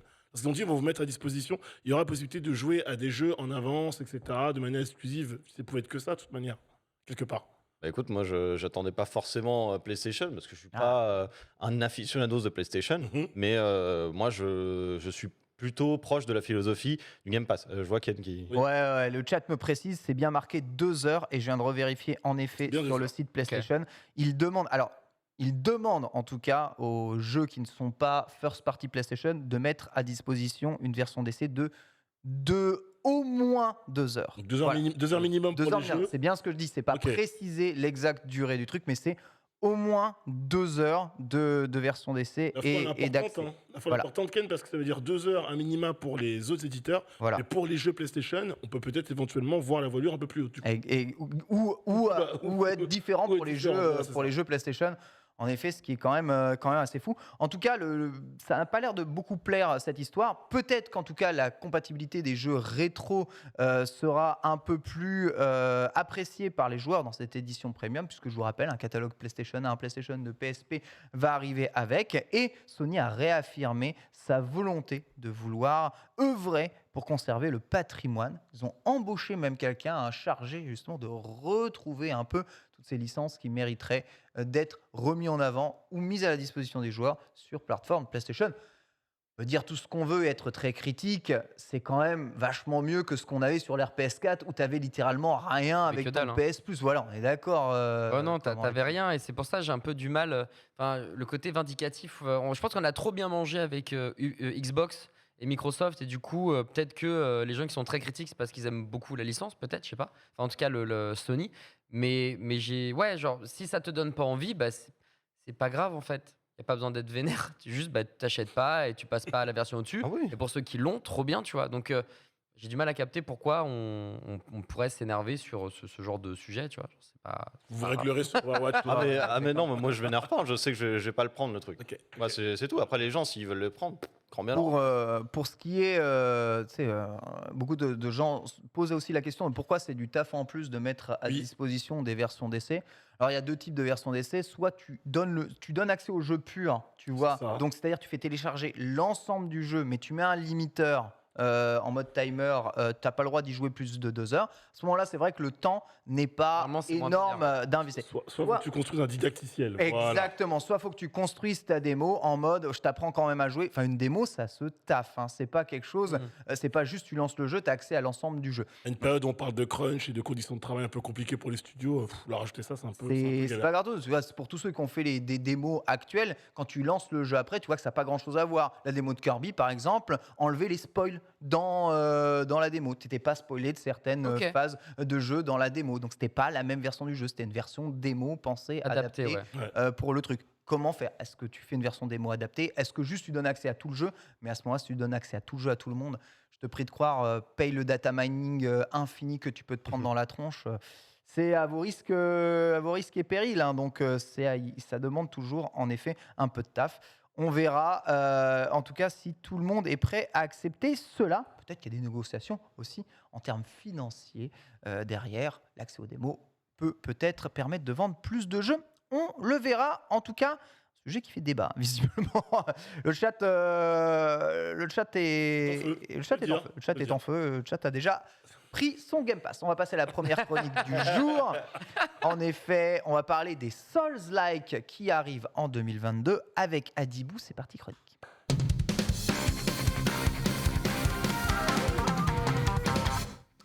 La guillotine, en effet. Alors, est-ce que je peux tuer des gens dans le chat, mettre You Died, et les faire respawn, Vous avez péri. sans leur connaissance du texte, au point de tu sais, je leur fais respawn à 3 ans. Voilà, ils doivent regrinder au moins jusqu'au point de sauvegarde. Voilà une mécanique pour relancer Call of Duty. Bah, ça va être pas mal. Voilà. Men in Black Call of Duty Souls-like. Call of Duty. Effectivement, on va parler des Souls-like et comment décrire un Souls-like. Bah, honnêtement, j'ai trouvé une définition qui est super simple. Non, c'est un jeu, en fait, tu enregistres ton gameplay, peu importe où, PC, PlayStation, Xbox, peu importe, tu la mets sur les réseaux sociaux. Et si quelqu'un sur les réseaux te dit Quoi, tu joues de la magie et des invocations? Tu pues la merde, dégage! C'est un Souls-like. Là, t'es sûr que t'es sur un Elden Ring, etc. Il y a pas de souci.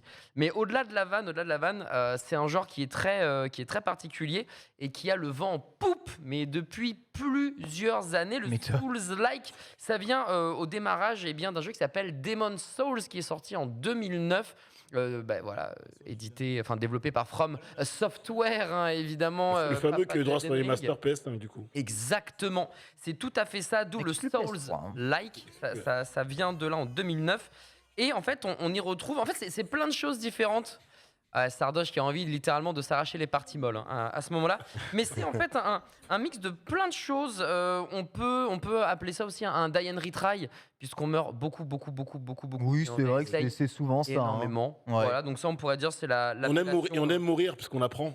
La mort nous apprend quelque chose. C'est exactement ça. Ça fait partie. La mort fait partie du gameplay dans les Souls. C'est littéralement ça. On y retrouve évidemment une difficulté très élevée. Même Elden Ring, si les puristes et les hardcore vont dire mais ça c'est pas un Soul. Si, parce que ça c'est quand même très compliqué, honnêtement, très challengeant on va dire. Qu'est-ce qu'il y a d'autre encore? On va pouvoir aussi avoir un système d'action, voilà, des attaques, des parades, des feintes, des patterns à apprendre par cœur. Pour le côté action, le côté RPG, bien évidemment, puisqu'il y a une grosse partie jeu de rôle. C'est un action RPG, ultra vénère. Là, par exemple, j'ai pris quelques exemples, puisque tu peux avoir différents styles de jeu d'attaque. Tu peux avoir une roulette à pizza comme arme, littéralement. Tu peux avoir faire des KMM à longue distance, paf. Ça fonctionne aussi, tu peux jouer à main nue. Bref, et en vous disant ça, j'ai vraiment effleuré toutes les capacités, toutes les possibilités, notamment sur Elden Ring, dernier du nom. C'est un joyeux mix et aussi un côté exploration qui est très important, qu'Elden Ring a particulièrement masterisé avec ce monde ouvert où tu pouvais aller un peu partout. Bref, voilà comment on pourrait dépeindre qu'est-ce qu'un Souls-like. En termes de noms connus, vous en avez quand même pas mal. On a Demon Souls, on a Dark Souls, bien évidemment, on a Nioh, Bloodborne et celui qui a transcendé toutes les barrières, Elden Ring, le Game of the Year 2022, déjà dans le cœur de beaucoup de joueurs et aussi de spécialistes. Alors le truc qui se passe, avant de parler des autres Souls qui vont arriver au fur et à mesure dans cette année 2022 ou 2023, c'est que Elden Ring, il a une aura qui est quand même assez particulière. Là, c'est régalade. Hein.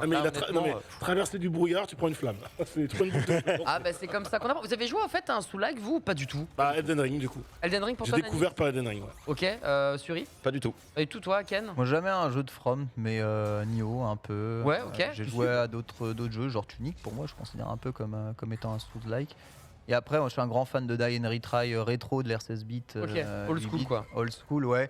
Mais qui sont pas souvent des RPG. On va dire que le premier Souls-like auquel j'ai pu vraiment jouer, c'est Zelda 2. Ok. ressemblait beaucoup à un Souls-like. C'est les Tortues Ninja sur NES. Quelque qui me part, rendait ouais. juste fou, malade. Ok, mais sinon, cette sensation Elden Ring, justement, Nanix, toi, en tant que néophyte, puisque c'était le premier, comment tu l'as senti, ce Elden Ring? Parce qu'il a révolutionné presque le genre, même si révolutionner, c'est un grand terme. Mais, En fait, j'ai un peu triché dans l'histoire. J'ai le remake de Demon's Souls sur la PS5, je l'ai pas lancé. Je voulais le faire en plus quelques temps dans Elden Ring pour m'habituer. On m'avait dit, si tu joues à Demon's Souls, ça risque d'un peu de te dégoûter Ouais. si t'as jamais fait un jeu de From Software et un Souls-like, un Souls-like, pardon. Et quand je suis rentré sur Elden Ring, j'ai kiffé parce que, un, c'était ouvert. Deux, t'as cette possibilité d'aller à peu près n'importe où, t'es pas enfermé tout de suite dans un donjon, etc. Et en fait, tu t'écris ta propre histoire. Tu veux taper tel boss, tel machin. Tu vois, par Ouais. exemple, le cavalier du début, qui m'a mis 1000 machin, je l'ai battu qu'il y a 2 semaines, quoi. Voilà. Ok. J'étais Mais en mode, parti tout seul faire dans mon écran. mission, Ouais, carrément. J'ai tapé des mecs plus forts que lui. Juste lui, à cheval, j'arrivais pas à le fumer, je l'ai fumé. J'étais heureux, quoi. Tu vois. Vraiment, j'étais en mode, enfin, j'ai eu cette sale race, là. Donc, je trouve que c'est une bonne entrée en matière. Voilà. Ouais, effectivement, quand je disais révolutionner, c'était peut-être un peu fort. Disons plutôt qu'il a su populariser réellement et rendre le jeu accessible à l'ensemble ou une très très grande partie des gamers. C'est le garçon ou la fille populaire du lycée de Sunnydale, bien évidemment, qui a tous les regards sur lui ou sur elle. Et il a su attirer avec des arguments forts, donc l'accessibilité, voilà, sans dédaigner les joueurs qui sont vraiment des fans et des hardcore. Même s'ils cassent les reins sur les réseaux, etc., les gens qui veulent jouer en slip avec un masque sur la tête ou un pot de chambre sur la tête et défoncer tout le monde le peuvent. Tu fais ce que tu veux. Voilà, tu fais littéralement ce que tu veux. Tu peux demander à Let Me Solo Her de venir t'aider si jamais tu galères face à n'importe quel adversaire. Tu as des invocations, des potes qui veulent jouer avec toi. Bref, on n'a pas délabré, on va dire, l'essence même d'un Souls-like avec Elden Ring. Et ça, c'est plutôt cool. Il y a le côté Heroic Fantasy, l'histoire. Voilà, Tolkien, il me semble, qui était derrière au niveau de l'écriture. Enfin, qui Elden Ring voilà, pour Elden Ring, ouais. C'est non, c'est l'inverse, c'est l'auteur de Game of Thrones. Ah oui, Martin, c'est pardon, George exactement. R. Martin. C'est RR, c'est le pote R qui était là. On vous demande dans le chat si vous avez déjà joué à un Souls-like. bien sûr. D'ailleurs, n'hésitez pas à Bien sûr, répondre justement là-dedans.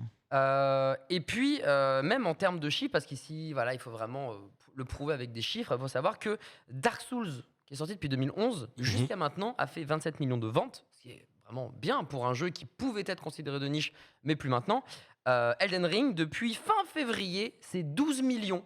C'est ouf. Donc, c'est presque la moitié en 3 mois, un truc comme ça. Tu vois. C'était le jeu le plus attendu depuis 2 ans par les joueurs. Complètement. Complètement. Et en fait, ce qui est ouf, c'est que c'est un genre, à la base, il y a beaucoup de gens qui, encore en mois de février, qui ne savaient pas ce qu'était un Souls-like. C'est vrai. Et avec Elden Ring, te disent. En plus, ça a été vendu en mode comme c'est un open world, ils se sont dit, même si c'est dur, bah, je Moi, pourrais peux me m'adapter. balader. Je peux me ouais, c'est balader. ça. Mais c'est vrai. Et voilà. Mais c'est vrai. Et moi, je fais partie Totalement. de ces joueurs-là. Je te dis encore une fois, j'aurais démarré avec un Bloodborne, un Dark Souls ou un Demon's Souls.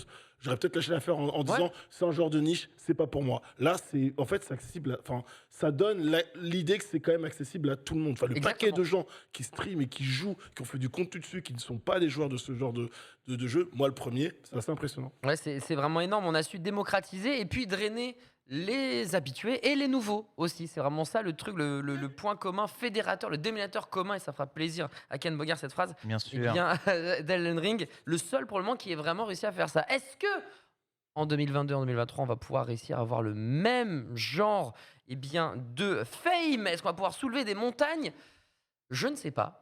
Mais on a beaucoup de Souls qui vont arriver. On va commencer avec le premier, Salt and Sacrifice. Vous verrez, j'en ai Lui, choisi il donne le ton, lui. Hein. et j'ai choisi par rapport soit à l'environnement, soit par rapport à l'histoire, soit par rapport au gameplay pur et dur. Et j'ai choisi Salt and Sacrifice. Pourquoi? Parce que c'est la suite de Salt and Sanctuary. Et c'est un jeu, un Souls-like en 2D. Voilà. Oui. Oh, Ça, c'est j'en mignon. ai marre. C'est mignon. De la 3D, vous pouvez jouer old school 2D comme le jeu, un roguelite. Hollow Knight, non? Enfin, Hollow Knight, on pourrait dire ça aussi, mais ça m'a fait penser, pardon, à Non. Getsu Fumaden. Ah, un truc Getsu comme ça. Fumaden, Oui, bien voilà, sûr. oui. Ça m'a fait un peu penser à ça. Donc, Ouais. c'est la suite directe de Salt and Sanctuary, voilà, qui Ça a existe l'air déjà. mignon, tu te dis, oh, c'est des décors sympas, tu joues en 2D, ça va être ça. Ah ouais, non, Puis tout à l'heure, je vois le héros, il mange des mandales. c'est Ah ouais, incroyable. il mange des patates de forain, c'est un délire. C'est la suite officielle. Et ce qui est cool avec celui-ci, c'est le studio Ska qui le développe et il sortira le 10 mai 2022. Donc d'ici vraiment très très peu de temps. C'est que on peut jouer en PVE solo. Bon là, jusque là tout va bien. PVE multi, ce qui est plutôt cool. Ah ouais? PVP Allez. aussi. Voilà, on a la Genre, complet. Genre Nidhogg, quoi. Voilà, exactement comme ce qu'on a pu aussi retrouver sur plus ou moins Elden Ring également, et t'incarnes un criminel qui doit se repentir en éliminant des mages, et que tu auras le choix entre 8 classes. Donc tu as 8 classes qui sont disponibles, donc c'est peut-être moins fourni qu'un Elden Ring, mais tu as quand même le choix dans la date, et ça régale. La DA, il est vraiment stylé. Hein. Ouais, la DA est vraiment mortelle. Et puis c'est cool, tu vois, ça change du côté 3D et action qu'on a l'habitude de voir. Donc c'est pour ça que j'ai décidé de vous en parler. Peut-être que les gens dans le chat le connaissent puisque c'est une suite directe. Mais en tout cas, c'était cool d'avoir quelque chose qui change même en termes visuels. Et tu vois, je me dis, quand je regarde ça, je me dis qu'avec les Castlevania, tu vois, depuis Symphony of the Night, on n'est pas passé loin d'avoir les tout premiers vrais Souls-like. Ouais. Non seulement on avait la dimension RPG avec l'augmentation des armes, des armures, des pouvoirs, des magies, etc. Mais en plus de ça, tu avais ce côté monstre que tu dois affronter un peu un par un, que tu dois faire attention sur chacun des monstres. Tu augmentais un peu la difficulté et tu rendais les monstres vraiment dégueulasses, genre qui te one-shot à chaque fois, et les boss très très durs avec point de sauvegarde juste avant.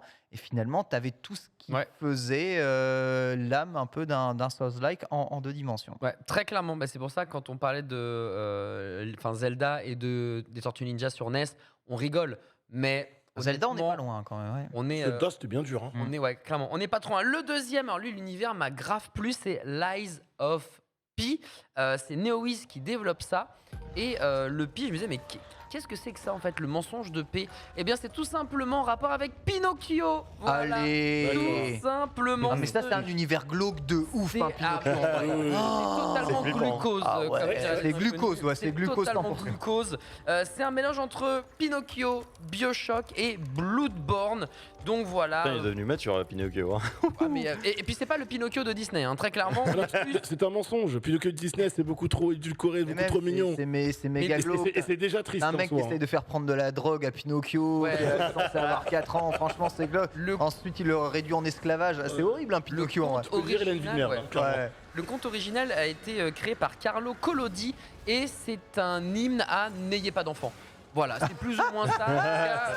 Je pense qu'il n'aimait pas les enfants. Souls, hein. Et pour le coup, eh bien, son conte est terrible. C'est Disney qui l'a édulcoré, bien évidemment. Mais le roman, il est très, très, très vénère. Alors là, dans Lies of P, les petits potes, eh bien, on y retrouve de la magie, comme vous l'avez vu, hein, notamment son bras gauche hein, qui est modifié, qui permet de faire de la magie, qui lui permet d'avoir un grappin également. Mais il y a aussi d'autres choses, puisque tu vas avoir des rapières, des scies à métaux. Et je pense que Pinocchio, là, il veut dire les termes, il veut mettre son nez dans les orifices de ses adversaires et mentir un maximum.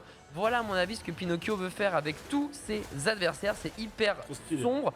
C'est un twist par rapport à ce qu'on connaît de base. Alors moi je connaissais pas le roman originel, je connaissais que la version Disney.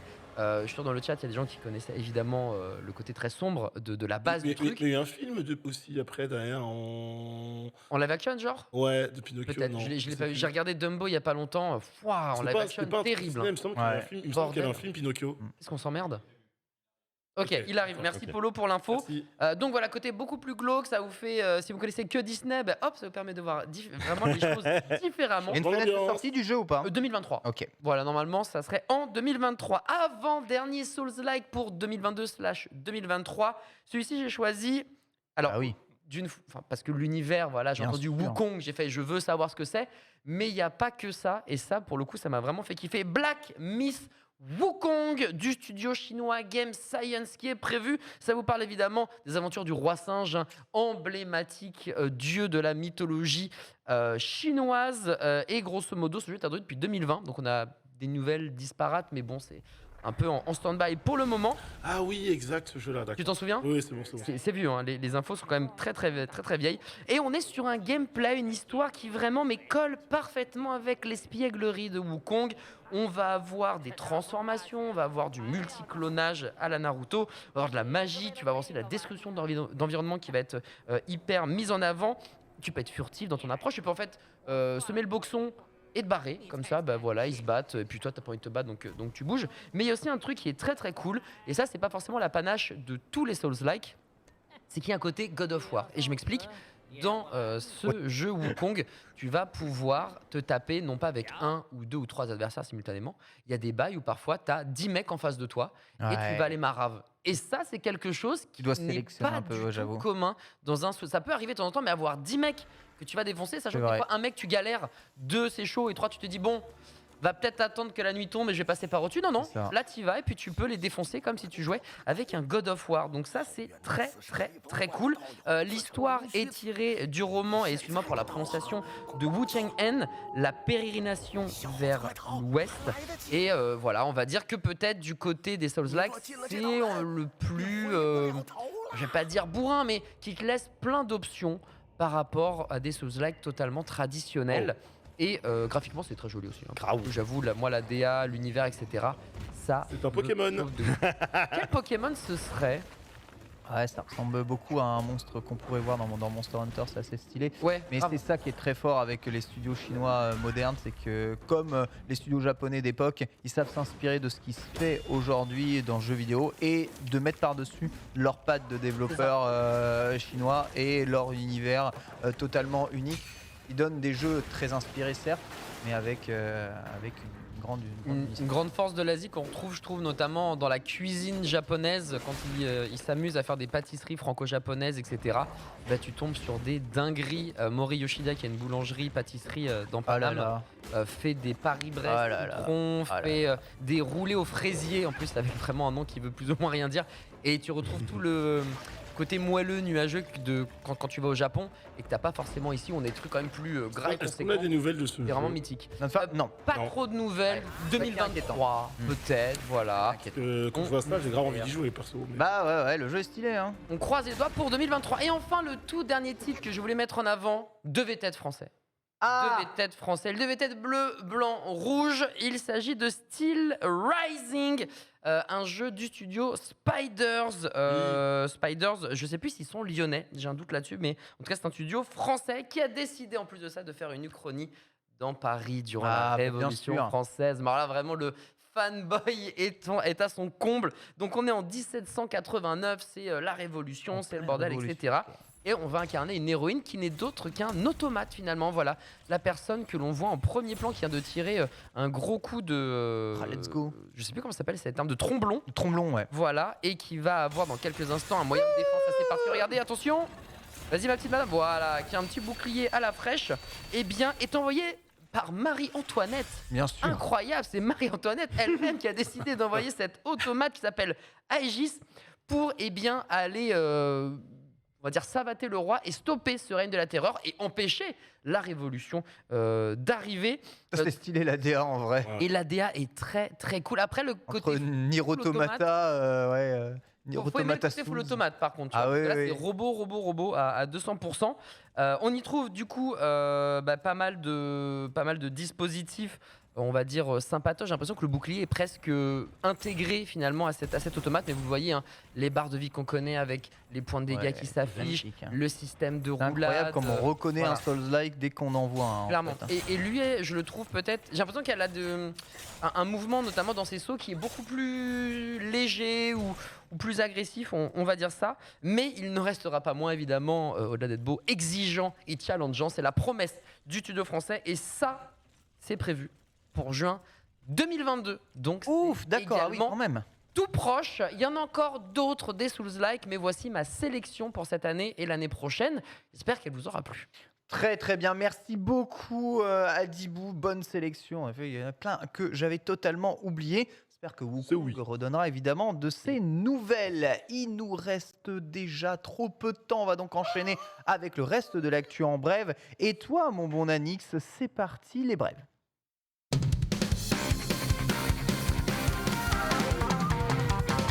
On commence ces brèves avec Pokémon. Salut. Avec Pokémon, oui, qui va revenir en série au mois de mai, le 18 mai. Pour être tout à fait exact, une série en 3 épisodes arrivera donc le 18 mai prochain sur la chaîne YouTube officielle de Pokémon, Ouais. ainsi que sur le site officiel TV Pokémon, voilà, que j'ai découvert, parce que tu sais que Pokémon, ce n'est pas forcément ma cam, mon cher Ken, que j'ai découvert évidemment en préparant cette brève. Et donc, du coup, vous savez, le dernier jeu en date Pokémon étant Pokémon Legend Arceus, voilà, qui est d'une beauté graphique absolument incroyable. C'est La rose. série sera liée, du coup, à l'univers de Pokémon Legend Arceus, notamment, on découvrira en détail la région de Hisui, puisque le titre de la série s'appellera Pokémon, les neiges de Hisui, du coup, dans lequel tout sera basé autour de 3 personnages, Alec, son père qui a peur des Pokémon et un Pokémon, en l'occurrence, qui sera présent, évidemment, dans cette série de 3 épisodes, si je dis pas de bêtises. 3 épisodes et produits par Wit Studio, ceux qui font l'Attaque des Titans ou encore Spy Cross Family Tout à fait. aujourd'hui. Voilà, donc Wit qui pour un animé Pokémon, sachez que les animés Pokémon qui sortent généralement sur les chaînes YouTube de Pokémon ou Pokémon TV sont bien mieux produits que l'animé de base Et que le jeu hebdomadaire. Que le jeu. Et souvent aussi que le jeu, c'est des produits, on va dire que ce sont des produits dérivés qualitatifs, les animés. Tout à fait. Fortnite dans l'actualité et Street Fighter. Oui, parce que on le sait, tu l'as dit tout à l'heure sur Fortnite et la pop culture, ça marche. Fortnite et la baston, ça marche aussi. La collab Street Fighter et X Fortnite qui est poussée avec une nouvelle connexion avec 2 personnages, pas forcément pour un assez attendu, l'autre un peu moins, à mon sens, qui débarquent dans le BR d'Epic Games, à savoir Blanca. Qui arrive, Blanca. et Sakura, et ils arrivent à chaque fois avec une version alternative. Donc on aura Blanca Delgado, une version un petit peu habillée, Ouais. sapeur, voilà, sapeur tout simplement. Sapé, ouais. Blanca sapé. C'est Blanca sapé sapeur, et de l'autre côté Sakura version Sakura Gym, voilà. Donc si vous voulez faire du sport avec Sakura en jouant à Fortnite, c'est réglé évidemment avec le petit shirt. Et donc ces 2 skins vont être disponibles via la boutique. Donc soit vous avez évidemment déjà des V-Bucks à disposition, soit vous avez dépensé votre meilleur moula, votre meilleur argent pour pouvoir l'obtenir. Donc on aura donc une emote, un skin et à chaque fois un accessoire personnalisé pour chacun des personnages. Un accessoire, donc un sac à dos électrifié pour Blanca, et pour Sakura, je sens que ça vous hype ce que je veux dire. Et un planeur personnifié pour Sakura.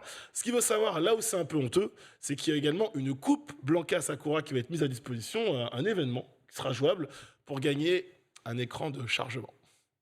Pour gagner un écran de chargement. Un écran de chargement, voilà. C'est vrai qu'on fait. Il y a tout est à est NFT ou Ce qui est gênant, comment ce qui est gênant, parce que juste avant, on t'annonce emote, skin, la totale. Tu te dis, mettez ça en jeu dans la coupe plutôt qu'un écran de chargement. Voilà. C'est. Faites ce que vous voulez de cette news.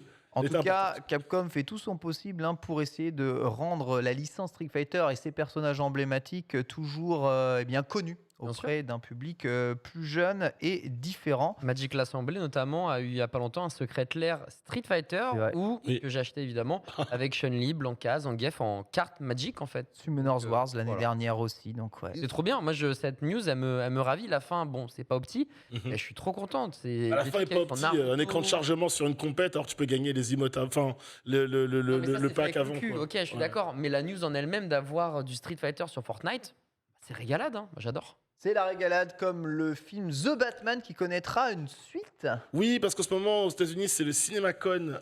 Donc, il y a pas mal d'annonces qui sont tombées ces derniers jours. CinemaCon qui a démarré lundi, qui s'arrêtera donc du coup jeudi. Et l'annonce d'hier soir, c'est que du côté de Warner et de DC, on a confirmé que oui, The Batman aurait bien une suite. On sait qu'il y avait déjà une série pour le Pingouin qui allait être faite, une série autour de l'univers de la police de Gotham, éventuellement de l'asile d'Arkham qui était également en préparation.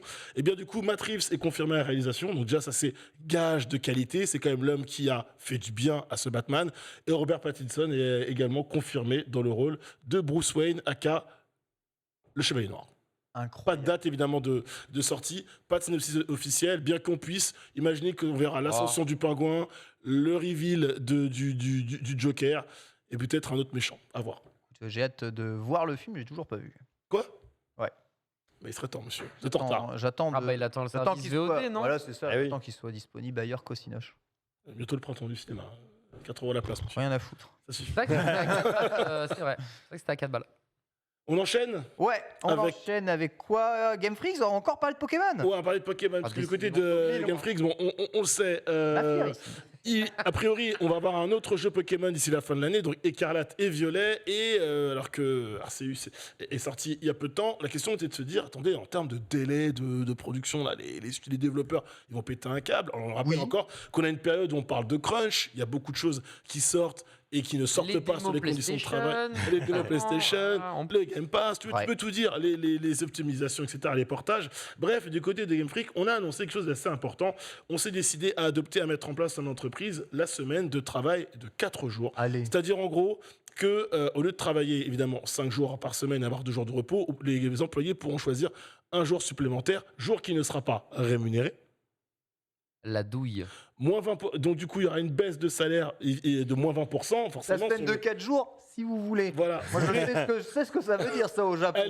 Personne le fait, je te spoil. Elle est évidemment proposée aux parents, ceux qui ont des enfants en bas âge et qui n'ont pas forcément la capacité toujours de les garder, aux personnes qui ont des personnes âgées à la maison et qui sont qui s'en occupent, et les personnes qui ont besoin de lourds soins médicaux, soit pour eux, soit pour leur famille, donc ils sont quand même obligés de déléguer, d'avoir un jour dédié pour ça. Donc voilà, mise en place du côté de chez Game Freak. Il y a déjà d'autres studios qui le font, et par contre les autres studios, eux, ne font pas, il n'y a pas de baisse de salaire, hein. Tu bosses 4 jours, tu es payé comme si tu en bossais 5. Voilà, du côté de chez Game Freak, la news, c'est bien de le proposer, juste allez pas sucrer Exactement. le genre. Encore une fois, c'est les 80%, c'est littéralement les 80%. Voilà, encore une fois, une bonne idée, une mauvaise exécution. Quoi. Non, mais donc, le problème, c'est qu'au Japon, c'est difficile. Les gens qui prennent ça, souvent on t'en donne la possibilité pour l'image, mais c'est tellement mal vu en fait. C'est un peu ce que disaient les sources. Lettre de sang. Ouais. S'il vous plaît, il faut du sang par contre pour signer le. Très bien. Chérie, on me propose la semaine à 4 jours. Par contre, on part plus en vacances. Voilà. Alors, autre brève, les amis, et je pense qu'ici tout le monde joue un petit peu, ou a déjà joué à Rocket League. Rocket League, bien sûr. Bien sûr. Évidemment. Ce qu'on attend tous, c'est peut-être qu'un jour il y a un jeu game changer qui arrive face à Rocket League ou pas. Au moins, Il n'y a rien qui l'a C'est bien la testé, le jeu. concurrence. Ouais. Sachez que les leaders du jeu de basket dans le monde, c'est 2K, qui s'intéresse de plus en plus au football, donc au soccer aux États-Unis, au football américain, évidemment, et que là, ils se disent, on va aller un peu sur tous les terrains du sport, on veut être également leader et un peu éclipser Electronic Arts. Est-ce qu'on n'irait pas taper du côté de chez Psyonix Epic pour prendre de la part de marché 2K qui veut faire, du coup, s'opposer à Rocket League avec un concurrent assez particulier. Alors, c'est le nom du jeu pour l'instant, c'est qu'un projet s'appellerait Gravity Goal. Et en fait, oui, d'accord, si c'est ça. Non, ça c'est Rocket non, c'est Rocket League. Parce qu'il n'y a pas d'image de Gravity Goal pour l'instant. L'idée, c'est que, vous voyez la voiture, vous imaginez des vélos de type Tron. Alors, je me suis amusé à essayer de voir à ce que ressemblait un vélo dans l'univers de Tron. Je vois pas trop. France, Be Like. Un peu comme la moto de Tron, mais en forme de vélo. La moto de Tron, ouais. Voilà, c'est ça. Oui. Ah, c'est bike. C'est un deux roues. Ah oui, donc c'est un deux roues. Ok, c'est Rocket League avec des motos, quoi. Merci pour la précision, Paul. Sur un autre ton, s'il te plaît. Je suis mort, je sors. Voilà. Coupe tout. Paul, il est trop susceptible, c'est pas normal. Vous êtes Comment le maillon on fait faible. Au revoir. C'est incroyable. Je t'aime, mon Polo, je te fais un gros cœur. Bon, faut que je speed parce qu'on a encore le dossier Overwatch 2. Donc, des motos. Un deux roues qui ressemblerait à l'univers de Tron, ça te va? Ouais. À la place de deux voitures. Évidemment, same goal, sans mauvais jeu de mots. Le but, c'est de marquer le plus de buts que l'adversaire. Je sais que tu as apprécié. Du 1v1, du 2v2, du 3v3. Et la spécificité, c'est est-ce qu'on glisserait pas des mécaniques de Mario Kart là-dedans? À savoir des objets, éventuellement, qu'on pourrait balancer sur les autres. Carapace bleue. Ça, c'est génial. Quel enfer. Moi, je trouve ça bien. C'est génial. Non, mais il touille. Mais quel enfer. Tu veux. Non, je suis pas sûr qu'il touille vraiment. Non. En vrai, ça peut être rigolo, mais alors, si tu fais de l'e-sport avec, ça va être. Oh bordel. C'est comme Smash. Je veux voir comme Smash. Tu feras comme Smash, t'enlèveras les objets. Striker Battle League, ce sera ça. Ah, mais ça, à la limite, ça fait partie du folklore de base et on est tellement habitué à Rocket League de sa courbe de progression, de sa difficulté, mais de son reward si important. En fait, moi je dis ça parce que j'imagine un terrain qui est identique et vraiment, si tu as la même taille de terrain et que tu peux te faire éclater par des carapaces, machin de bidule. C'est un enfer. Bordel, ça va être injouable. Après, il faut voir le jeu avant. Là, j'avoue, je fais des points sur la comète, mais si c'est la même chose et que tu as en plus des objets. On t'a pas entendu, Polo, tu disais? Voilà. Bah oui, mais alors. Très bien pour Il est comme Rocket énervé. League. Mais pour le coup, moi, je ne joue qu'à la version standard. L'idée de cette feature, c'est que ce soit des objets soit pour abîmer les véhicules adverses, donc baisser leur qualité de vitesse, etc., soit pour les stopper momentanément. Genre, on te met un petit malus où tu ne peux plus avancer. Voilà.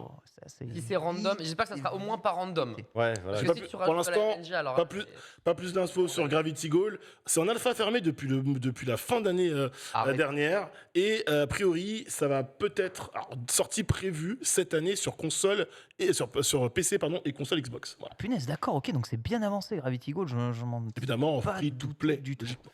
Accès gratuit. Starfield a fait parler de lui hier. Oui, Starfield. T'as déjà vu les images de Starfield? Alors, Hormis les artworks. non. Non. Quelqu'un va me dire à quoi ressemble Starfield? Le jeu honnêtement sort le 11 novembre. On a vu Voilà. le trailer, L'espace. voilà, où il Voilà. monte dans le vaisseau là. Ouais, Et c'est tout. maintenant, je connais tout l'OST, voilà, c'est ça. mais j'ai toujours pas vu une seule image du jeu. Et du côté de Bethesda Game Studio, on continue à communiquer autour du jeu au compte-gouttes, véritablement. C'est vrai que le 11 novembre, c'est pas demain. Il y a quand même juste 2 mois de vacances entre-temps. Et on le sait, le jeu est censé arriver sur PC et console Xbox, donc du coup, à cette date. Et donc, dans cette nouvelle vidéo, on nous présente tout simplement le directeur audio de chez Bethesda et le concepteur musical du jeu qui nous parle un peu des influences qu'ils ont utilisées pour pouvoir mettre une empreinte vocale au jeu, en expliquant évidemment que la musique sera très importante, elle permettra aux joueurs de s'immiscer dans l'univers, de s'immerger dedans. Bref, qu'il y aura évidemment de l'immersion et il y aura des belles musiques, alors qu'il y avait déjà des sons de Starfield qu'on connaissait déjà. Ouais. Déjà pop. Et franchement, les sons qu'ils ont mis à disposition, parce que vous avez une partie de l'OST déjà écoutable de façon Totalement. officielle, c'est stylé de ouf. Hein. Ouais, mais ce qui est encore Après, plus stylé, c'est de voir le jeu. Star Wars. Ouais, voilà, des artworks, ils ont Voilà. partagé des artworks. Il y a vraiment énormément Pas d'environnement. d'inquiétude, tout va bien. Du J'espère côté- qu'on jouera pas des artworks. Tu ne passeras pas des pistes musicales en jouant dans ton vaisseau. De toute façon, pas de panique, tout le monde nous dit c'est comme Skyrim en 2011, vous en faites pas, ils ont toujours fait pareil. Et voilà, ils cachent tout d'ici la fin, on aura plus d'infos à l'E3. Je rappelle qu'il n'y a pas d'E3, mais Le Summer Game Fest. voilà, exactement. Voilà, durant l'été, en tout Durant cas, l'été. L'été sera chaud. la fenêtre à laquelle ils révèlent généralement le jeu. Évidemment, même si Lox n'était pas là, je ne pouvais pas faire autrement que d'avoir un Happy Birth Game. 27 ans pour ce jeu Super Nintendo. Une action RPG. J'ai presque pu vous le faire deviner, c'est vrai. Si je vous dis Illusion of Gaia, c'est Bah le nom oui. officiel au Japon et aux USA, évidemment, c'est Illusion of Time. Évidemment, Illusion of Time. Quoi Ça me dit Attendez, rien. Illusion of Time, c'est Ça me dit extraordinaire comme jeu. La trop jeune. triplette avec Terranigma Non, dis pas et Secret of Evermore. Ne dis jamais Ah trop ouais. jeune en face de nous, d'accord? Non, pas moi. Non, mais c'est un zoomer sur il faut le laisser tranquille. En face de vous trois. Je suis le seul à pas avoir la trentaine. On pouvait jouer 3 personnages avec différentes caractéristiques et le héros s'appelait Paul, parce que c'était pas notre C'est vrai, Paul le national, héros est Paul. Paul. Et oui. évidemment, qui Classe. peut, Oui. oh, Notre héros est Paul, bien sûr, Paul. Paul, évidemment, qui peut comme il en a envie à sa guise, user des lumières sur le plateau. Et bien Paul pouvait tout simplement il avait un don de métamorphose et de télékinésie. Ah, stylé. Surtout, il avait un espèce de il taclait quoi, littéralement les ennemis quoi. Il glissait comme ça, donc non. Gros chevalier en armure. Les gars, dites-vous qu'à l'époque, tout ça, Secret of Mana, etc., Secret of Evermore, Illusion of Time, c'était les gros jeux action RPG de l'époque de la Super Nintendo. Une honte, Suri, que tu ne connaisses pas ce jeu. Une honte. Complètement, c'est vrai. Bon, peut-être être un peu à l'ancienne, mais c'est vrai que les gens se battaient pour avoir en tout cas ces jeux-là. Peut-être les gens ont plus connu Secret of Evermore. Hein. Oui, elle est incroyable. Ce jeu entre guillemets à la Secret of Mana où Suri, Secret of Evermore, tu vas un petit peu. parcourir le temps avec ton dogo. Mais oui, trop bien. Non, vraiment, j'ai loupé ça. Hein. Ah ouais Pourtant, c'était mon Secret époque. of hein, mais, Evermore, ouais, quand même. ça me dit rien. Vraiment. Mais j'ai découvert Live Je suis fortement désappointé. sur Switch que j'achèterais. Donc voilà, il n'est jamais trop tard. Mais c'est vrai que même si j'avais l'âge d'y jouer, franchement, ça m'est passé de Je large. ferai Live alors que Xenoblade Chronicles arrivera quelques Bien semaines sûr. après. Bien sûr. Le pitch de Live Live me fume totalement. Ça Ouais. sera acheter Et Frame 1. Ça, je suis sûr et certain. je suis assez d'accord avec toi.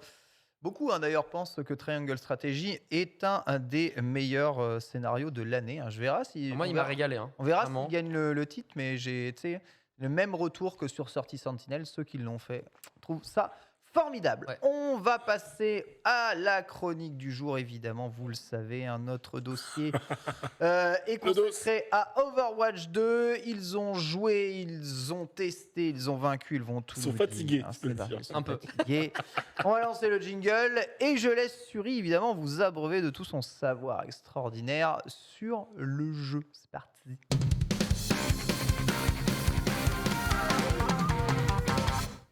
C'est ton moment. Overwatch 2, la bêta est disponible pour les élus. Vous y avez joué depuis déjà hier, de longue date. Le monde, évidemment, est en droit de savoir si les images qu'ils ont regardées sont bien celles d'Overwatch 2. T'en fais pas trop. Tout dans le Expliquez-nous. feutré. Hein. Ah, le monde, mais bien sûr, le monde veut savoir. Le monde veut savoir. On m'a posé la question quand on m'a montré les images de Splatoon 3.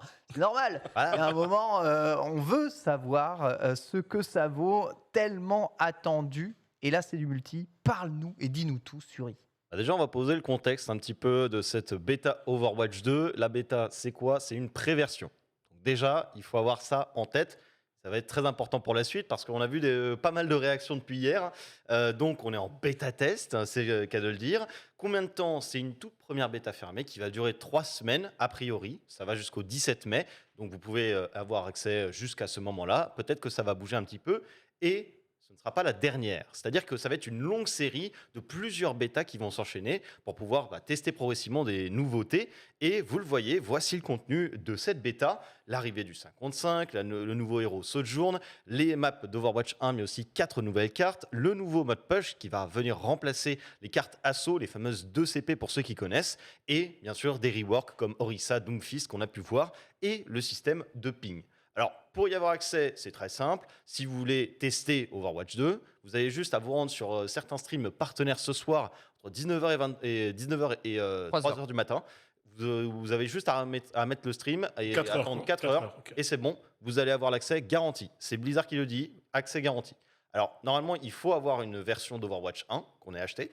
Faut te bouffer 4 heures de stream. Bah non, mais de lutte. Tu Non, laisses, mais tu laisses Ken, tourner. Tu laisses tourner Voyons, Ken, quand soyons même. pas Ken. naïfs, tu Voyons. mets sur le côté, Ken, tu mets le son, mais tu fais voilà. autre chose. Il y a du foot Ken. ce soir à la télé. Tu lances un Ken. petit stream et tu regardes la Ligue Tu des joues à Champions. Kirby et tu mets juste le live à côté. Tu l'écoutes même pas. Juste, voilà, et après, hop, c'est bon. Voilà. Tu relances Arceus. Non, tu joues à Xenoblade Chronicles 2 en ce moment. Tu relances Arceus. Tu veux le faire souffrir, c'est ça? Donc, voilà l'idée. Pensez bien à linker votre compte Twitch avec votre compte Battle.net. Et voilà, vous aurez peut-être votre drop. Et si vous êtes préinscrit à la bêta, peut-être que l'accès va arriver en cours de journée, si vous avez le petit mail ou alors si vous avez votre version Overwatch 2.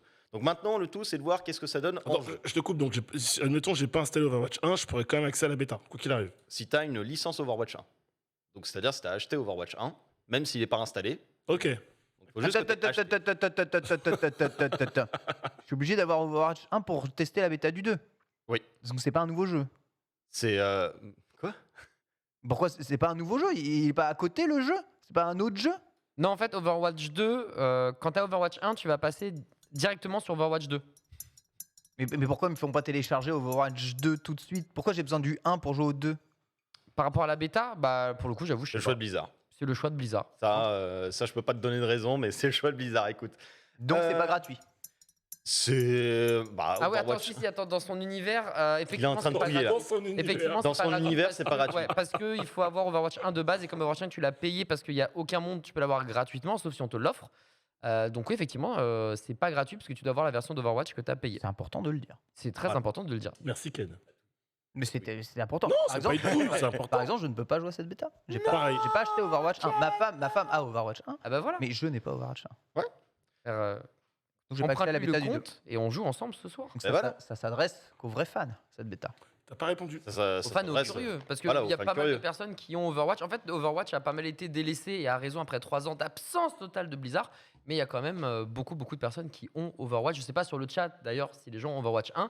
Mais il faut savoir que lorsqu'il y avait encore du contenu, les chiffres de nombre de joueurs On français pourrait presque étaient lancer un sondage. Hein. exceptionnels. Genre on était sur des centaines Que de les gens milliers de comptent, joueurs. est-ce que les gens comptent relancer Overwatch, comptent en tout cas télécharger Overwatch 2 quoi. On peut Il y a lancer ça, on va laisser cela. Il y a une version d'essai, c'est continue. précisé dans la FAQ apparemment. Très bien. Il y a des possibilités d'avoir tout ce genre de trucs. Bon, Ouais. en tous les cas, qu'est-ce que ça donne en jeu? On va faire point positif, point négatif. Vous inquiétez pas, j'ai beau être fan d'Overwatch 2, je suis pas con sur le fait qu'il y a des points négatifs. Et il y en a. C'est une bêta. Hein. C'est une En bêta. plus. C'est une bêta. L'enrobage déjà est assez incroyable parce que c'était une des promesses qui avait été faite pour Overwatch 2. C'est un nouvel HUD, c'est un ensemble sonore qui a été complètement refait. Et pour le coup, c'est bien refait. C'est Ok. assez moderne, c'est rafraîchissant. Les HUD, ils sont vraiment agréables à l'œil. Et même visuellement, c'est très sympathique à voir. On a Et, des nouveaux sons pour les persos. nouveaux sons quand pour les on Le les persos. son est attaque, ouais. insane. Hein. Le Tu vois, son, par tu le exemple, sens très bon, hein. moi j'ai joué pas mal de personnages hier. La Ana, par exemple, le son de l'arme est beaucoup plus sympathique maintenant. Même le Baptiste, par exemple, Mec, tous les sons d'armes. Fatal, c'est Fatal, la c'est snipeuse. incroyable. T'as l'impression que tu tires un obus de 18 mm et que tu perfores le crâne. Au Zenyatta, t'avais pas cette sensation vraiment de DPS quand tu faisais des dégâts, et pourtant Dieu sait qu'il fait mal. Mais là, c'est boule de pétanque au but et t'entends des pouf, pouf. Tout est plus lourd, tout est plus axé vers l'agression, entre guillemets, le DPS. Tu sens que quand tu tires, il y a un impact. Là où c'était pas le cas dans Overwatch 1. Suri, quand il joue, il est comme ça. Il Ah vit oui. le jeu vidéoludique. Je pense, Paul, tu peux avancer un peu plus parce que là, on n'est pas encore dans la partie rapide. Mais c'est bien d'avoir les images du jeu quand même, Paul. Et Laisse-nous voilà. tout ça pendant que tu continues d'expliquer. Donc, refonte complète du HUD, des sound design qui est refait. du sound design. Putain, ça c'est déjà un grand truc. Ça donne le sentiment tout de suite de jouer à un nouveau jeu. Déjà, Clairement. ça a un certain grain particulier et peut-être que ça, c'est des points qui vont être vraiment pour les joueurs d'Overwatch Ok. 1 et tout. Ensuite, le gameplay, le 5v5, qu'est-ce que ça donne? Parce qu'on passe quand même d'un 6v6 à un 5v5. J'avoue. Et à vrai dire, ce 5v5, il est très sympa. Ok. Vraiment, dans le feeling, c'est beaucoup plus énergique que sur Overwatch 1 parce qu'il y a aussi, à la place de ce 5v5, des éléments qui ont été changés. Donc, ce soit en termes de capacité, notamment par exemple Orisa qui n'a plus de bouclier. Il n'y a plus beaucoup de boucliers finalement dans le jeu. Ils ont beaucoup été enlevés. Et ça permet d'avoir une Orisa, par exemple, qui va aller très vite dans la mêlée. Elle a beaucoup d'options pour pouvoir avoir, par exemple, elle fait tourner sa lance et ça lui permet d'avancer plus rapidement vers l'adversaire et tout de suite venir à l'agression. Donc c'est des choses qui vont contribuer à ce rythme plus énergique. Et on a aussi tous les capacités dites de crowd control, les CC. Donc par exemple, ça va être une grenade flash qui va t'empêcher de bouger pendant un certain temps, du gel par exemple de la Mei à l'époque. C'est toutes des capacités qui t'empêchent de faire, d'agir, qui étaient une grosse source de frustration dans l'Overwatch 1. Et là, beaucoup ont été supprimés. Même Cassidy a perdu sa grenade flash. Il est passé à une grenade à fragmentation. Donc tout ça, ça donne un sentiment qui est vraiment de fluide et d'énergie, qui donne un rythme vraiment cool au jeu. Et en plus de ça, on a aussi des héros qui, clairement, sont à la hauteur de leur rôle. C'est-à-dire que Orisa, c'est un tank. Les tanks dans le jeu sont Ils sont intuables. Intuables, mec. Tu dois Intuables. vraiment prioriser d'aller chercher les supports parce que le tank va absorber beaucoup de dégâts. Déjà par son passif, parce qu'il y a des passifs de rôle maintenant. Et en plus, t'es plus une chips, quoi. T'es plus un tank qui se fait balader comme ça par les joueurs adverses. Donc, t'es quand même central dans le truc. Et c'est vraiment rafraîchissant par rapport à Overwatch 1 où tu pouvais te faire annihiler totalement. Il y a un sentiment de fluidité parce que, au-delà du fait que c'est un Overwatch 2, c'est une bêta qui est très stable pour le coup. À vrai dire, on n'a pas eu beaucoup de bugs. Alors, on a Ouais. vu le robot du mode push faire du moonwalk, hein, bien sûr. Il faut le Mais, laisser, ça. Hein. Il faut le, Ça, faut le noter. laisser. Hein. Faut absolument qu'il reste en moonwalk. Ah oui, ça, le il robot. nous faut encore Michael Jackson. Que Marcel, il reste en moonwalk. Hein. C'est ça. Et on va dire en termes de FPS, c'est du 80-90 sur certaines cartes. On descend à ce niveau-là. Et sur d'autres, c'est du 170 FPS constant. Donc on est plutôt sur quelque chose d'assez stable. Et même sur les serveurs, moi, j'ai eu aucune déconnexion en 6 heures de jeu à peu près. Et ça avait bien tenu. Bon, il y a juste eu les soucis de C'est licence. assez agréable une Et voilà. bêta dans laquelle tu peux jouer. Moi, C'est ça. J'ai fait des phases de bêta où je pouvais pas jouer au jeu. C'est très agaçant. Voilà, donc déjà, Très bien. ça, c'est des choses qui sont importantes pour une bêta. Au niveau de la quelle durée que des soit. parties, est-ce que c'est plus rapide maintenant ou tu dirais que ça allait plus vite avant en 6v6? À vrai dire, les parties sont pas forcément plus longues, extrêmement plus longues. Je pense qu'elles sont à peu près d'une durée assez similaire. Ok, d'accord. Mais globalement, en fait, c'est le feeling de la partie qui est différent. Ouais. Tu vois, c'est-à-dire qu'il y a des parties où tu vas vraiment te faire chier. Les 2 CP, c'était un enfer parce que Oui, tu vas oui. capturer un point, tu dois redéfendre pendant 5 minutes derrière. Donc c'était un enfer. Et là, en fait, tu es tellement dedans que ça va aller assez vite finalement et que tu vas avoir un bon sentiment de ta game. Donc c'est plutôt cool et les reworks sont très intéressants. Je pense encore une fois à Orisa, Doomfist aussi qui a bien été adapté parce que tu le changes de rôle, tu le passes de DPS à un tank, ce qui n'est pas rien. C'est toujours aussi illisible, excusez-moi. par contre. Ouais, effectivement, c'est un truc C'est- qui est assez ça fait partie triste. des- En plus, t'arrêtes pas de sauter, Suri. C'est quoi? C'est le bouton espace? Tu Ça, Évidemment. c'est t'endors mon- dessus ou quoi? Ça c'est mon souci, ça c'est mon petit réflexe que Ah, j'ai c'est tous les joueurs et FPS, mec. qui est, malheureusement, Ouais, de sur Overwatch, plus en en tout cas, sur Overwatch, tu sautes tout le temps. Tout le temps. Enfin, et sur, tu code, frappes sur code, les mecs font du gauche-droite, gauche-droite c'est tout le ça. temps, gauche-droite, C'est le gauche-droite, strafe. gauche-droite, voilà. Gauche-droite Pour H24. éviter d'être une cible fixe, quoi, tu vois. Alors bien sûr, il y a des Box. points négatifs à cette bêta, hein, on va pas se mentir là-dessus. Il y a certaines capacités ou ultimes qui sont difficiles à percevoir, j'ai trouvé, notamment le Bastion qui, quand il passe en capacité ultime, il devient une sorte de mortier et il va définir 3 zones où des explosifs vont tomber. Moi, j'ai trouvé que quand on jouait contre, c'était très difficile de savoir si on était visé par ce tir. Ah ouais. Et c'est quelque chose qui peut effectivement te surprendre à un certain moment. Il y a des capacités aussi qui t'infligent des dégâts sans même que tu t'en rendes véritablement compte. Je pense au E de Sojourn, qui est une petite boule qui va toucher une certaine zone. Ça va ralentir les ennemis pour qu'ils sortent un peu plus lentement de cette zone et leur infliger quelques dégâts. Mais dans le feeling, tu le sentais pas forcément, tu vois. Donc ça, c'est des choses qui sont assez difficiles à percevoir et il y a des choses effectivement qu'on a un peu plus de mal. Dans le mode push aussi, et globalement sur toutes les nouvelles cartes, moi j'ai trouvé que les états de progression étaient beaucoup moins marqués. C'est-à-dire que, par exemple, dans les cartes hybrides, comme Midtown ou Circuit Royal, on est sur des cartes où avant, les portions étaient vraiment très bien définies. Tu savais, tu avais une porte qui devait s'ouvrir par la suite. Là, on est un peu plus dans un truc linéaire, c'est plus progressif. On doit faire avancer le convoi, mais on ne se rend pas forcément compte des checkpoints. Et je trouve que c'est dans des modes comme le mode hybride, c'est assez important de savoir où est le checkpoint. Alors bien sûr, ça t'affiche en gros combien il reste de distance, mais tu vois, c'est moins visible qu'auparavant dans le game design au global. Tous les modes sont disponibles dans cette bêta là. Tous les modes sont disponibles. Ok. Alors, et ça tourne au pif ou c'est vous qui les choisissez? C'est aléatoire, sauf si tu fais une partie personnalisée. Très bien. Où tu peux jouer en 5v5 avec tes potes. Et là, tu peux décider. C'est Suri qui était le chef des squads et il disait bon, vous voulez jouer sur quelle map? Et on jouait sur la map adéquate. Ok, donc là, actuellement, quand tu lances une map un peu au pif, tu joues avec des gens au pif. Exactement, avec une map au pif et un mode au pif. C'est ça. Exactement. C'est une partie rapide. Très bien, très bien. Ensuite, niveau équilibrage, alors là, sur la bêta, et c'est encore une fois quelque chose qu'on doit rappeler, c'est une première bêta, on ne peut pas insérer une trentaine de rework, etc. d'un seul coup. Donc, il y a des rôles qui sont malheureusement aux abonnés absents. Par exemple, les supports dans la bêta, il y a des games, ça se passe bien, mais il y a beaucoup de games aussi où c'est très difficile de s'en sortir. Parce qu'avant, on avait une mécanique, c'était on avait 2 tanks donc, dans l'équation. On avait ce qu'on appelait un main tank, qui était celui qui avait le bouclier, qui tenait l'espace et qui protégeait ses coéquipiers. Et tu avais un autre tank qui était plus mobile, qu'on appelait l'off tank, qui apportait aussi ce qu'on appelle la mécanique de peeling, c'est-à-dire qui venait protéger les supports mis en difficulté. Imaginons, on a un adversaire qui vient attaquer notre support. Ce tank-là, c'était son rôle de venir le protéger. Et bien là, vu qu'on n'a plus ça, et que les tanks sont devenus centraux, ce qui fait que le tank, il doit tout faire.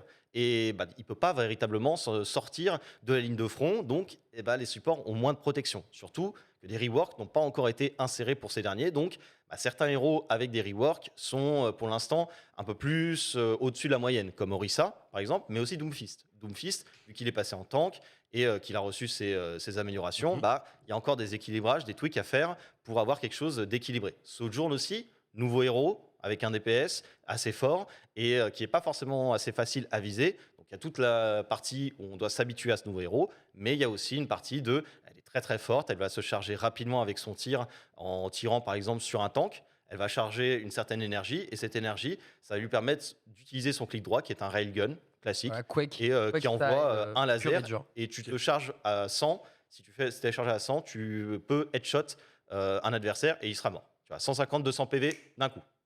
Donc c'est des équilibrages qui doivent être aussi corrigés. Ça fait partie des points négatifs. La dernière partie que j'aimerais aborder, c'est forcément, ce n'est pas Overwatch 1, ce n'est pas Overwatch 1,5. Alors là, bien sûr, tout le monde aura son avis là-dessus. C'est déjà parti sur Twitter, mais c'est un nouveau moteur graphique ou pas d'ailleurs? C'est un nouveau moteur graphique. Okay. C'est un nouveau moteur graphique, météodynamique, tout ça. Mais pour sur la durée, c'est pas le même. Peut-être que les gens, en voyant le jeu là, se disent. Je comprends pas pourquoi c'est un nouveau moteur. Il nous oblige à télécharger Overwatch 1 pour jouer à la bêta du 2. Enfin bref, c'est. Non, t'as pas besoin de télécharger Overwatch 1. Il faut que tu aies une licence Overwatch 1 et tu télécharges Overwatch 2. Par exemple, la bêta, c'est Overwatch 2, bêta, machin. Ouais, d'accord. 14 c'est vraiment un jeu isolé, quoi. C'est un jeu à part entière. C'est vraiment un jeu à part entière. Ouais. Alors pour le coup, je le vois déjà dans le chat, ça commence à tacler, mais c'est pas grave. Pour les personnes qui ne sont pas familières d'Overwatch, c'est normal de voir ça comme quelque chose qui n'est pas Overwatch 2. Parce que Overwatch 2, ce n'est pas ce qu'on a là. Là, ce qu'on a là, c'est une première bêta fermée du jeu. Il va y en avoir plusieurs. Tu ne peux pas balancer 30 reworks, 8 nouveaux héros, 4 nouvelles cartes, tout un nouvel équilibrage, tout un nouveau moteur d'un seul coup, dans une bêta. Ça n'est pas possible. Donc, il va y aller progressivement. Surtout aussi, les gens oublient ça, que c'est le fait que ce soit une bêta, mais oublient aussi que Overwatch 2, ça n'est pas que le PVP. Il y a un PVE, voilà. Il y a un objectif. C'est un peu, tu vois, comme les patch notes où on dit « Oh, pourquoi ils ont changé ça, etc. » Mais les gens ne lisent pas pourquoi, le commentaire des développeurs, pourquoi ils ont changé ça. Et là, c'est la même chose. C'est-à-dire que les gens se disent « D'accord, ils ont une bêta, ils ont mis le PVP, ok, c'est ça. Bon, c'est nul en fait. » Non, c'est simplement une bêta qui, pour Blizzard, est une façon de nous mettre le jeu entre les mains le plus tôt possible et de donc nous délivrer du contenu le plus tôt possible pendant qu'ils continuent de travailler sur la version finale d'Overwatch 2. Les gens commencent à être habitués à ce genre de mécanique là depuis le temps. C'est pas le premier éditeur qui fait ça quand même. Mais ça, tu sais, c'est aussi, j'ai envie de dire, ça on l'a vu depuis des années avec Adi, c'est la mode de taper sur Blizzard et d'Overwatch. Après, il n'y a pas un gros changement de direction artistique. Tu sais, je reprends encore l'exemple, c'est comme Splatoon. Hein. Tu te retrouves face à des jeux qui visuellement sont pareils. Oui, Splatoon 3, je peux te citer tous les changements d'équilibrage, tous les changements d'armes. Oui, ça n'a rien à voir avec Splatoon 2. Ouais. Mais il n'empêche que ça ressemble à Splatoon 2. Il y a un truc en fait où je pense que le choix de mettre le mot 2 à côté d'Overwatch était peut-être pas le truc le plus smart de la part de Blizzard. Parce qu'en plus d'avoir 3 ans sans rien et de créer une frustration terrible, je pense que les gens attendent un truc de ouf et attendent une révolution. Et Overwatch 2, c'est pas une révolution, c'est une évolution. Le gameplay est différent. On vit pas les mêmes sensations. Si vous êtes réducteur, vous dites FPS, faut mettre une balle dans la tête et puis c'est fini. Ok, dans ces cas-là, j'ai pas d'autre chose à dire, mais dans ces cas-là, Rainbow, Valorant, Counter, tout ça, c'est les mêmes types de jeux, donc c'est moins savoureux, quoi. Faut quand même bien faire la part des choses. Mais c'est vrai que ce 2, en fait, plus les 3 ans d'attente, font que je pense dans la tête des gens, il y a une attente de je ne sais pas quoi. J'arrive pas à savoir ce qu'ils attendent. D'un autre jeu. Mais t'attends quoi en fait? T'attends en fait, ça peut appeler Overwatch Legacy ou Origins. Mais je peux spéculer, mais ça peut être une ODA, des autres champions vraiment différents, une autre manière de jouer. Tu vois, ne serait-ce que. C'est le cas en fait. Pas de souci. Différemment, tu vois, Mais dans Overwatch 2. mais quand tu vois la DA, c'est la même. Tu vois, tu ressens pas le. Enfin, j'ai pas joué, donc je peux pas parler. Je me mets, hyper intéressant de savoir ce que t'attends. Je me mets à la place des gens, je me dis juste, j'attends juste une DA différente, une autre approche. Voilà. Comme le dit Paul ici marqué, entre Call of Duty Modern Warfare et Call of Duty Modern Warfare 2, excuse-moi. Voilà. C'est comme FIFA aussi. Il y a zéro différence entre FIFA 2022. Voilà. En quoi c'est un 22 Mais c'est la touille. Pour revenir à ce que disait tout à l'heure Suri, c'est que c'est facile de taper sur Overwatch. Entre déjà le mode de jeu 5v5 qu'on change par rapport au 6v6, les nouvelles maps, les nouvelles façons d'équilibrer, les nouveaux modes de jeu, de trucs, l'ensemble des nouvelles armes, des nouvelles mécaniques, oui, c'est pas le même jeu. C'est pas le même jeu. Alors rien que le fait que tu passes de 6v6 à 5v5, c'est pas le même jeu. Donc oui, c'est pas le même de base, c'est pas le même jeu. Voilà. Et à vrai dire, il y a aussi un autre détail qu'il faut aussi prendre en compte sur le fait de la nouvelle DA, les nouvelles choses. Alors on a parlé du HUD qui lui est présent, le nouveau HUD. Ouais. Il y a la nouvelle un petit peu météo dynamique, tout ça, mais les apparences nouvelles des héros ne sont pas encore là dans cette bêta. Là, on a les skins d'Overwatch 1, les têtes d'Overwatch 1, etc. Donc il y a aussi une surcouche qui va peut-être arriver par la suite et qui va venir un petit peu changer ça. Mais le but, c'est pas non plus de faire une nouvelle DA, de dénaturer ta licence et de garder quand même un certain héritage là-dessus.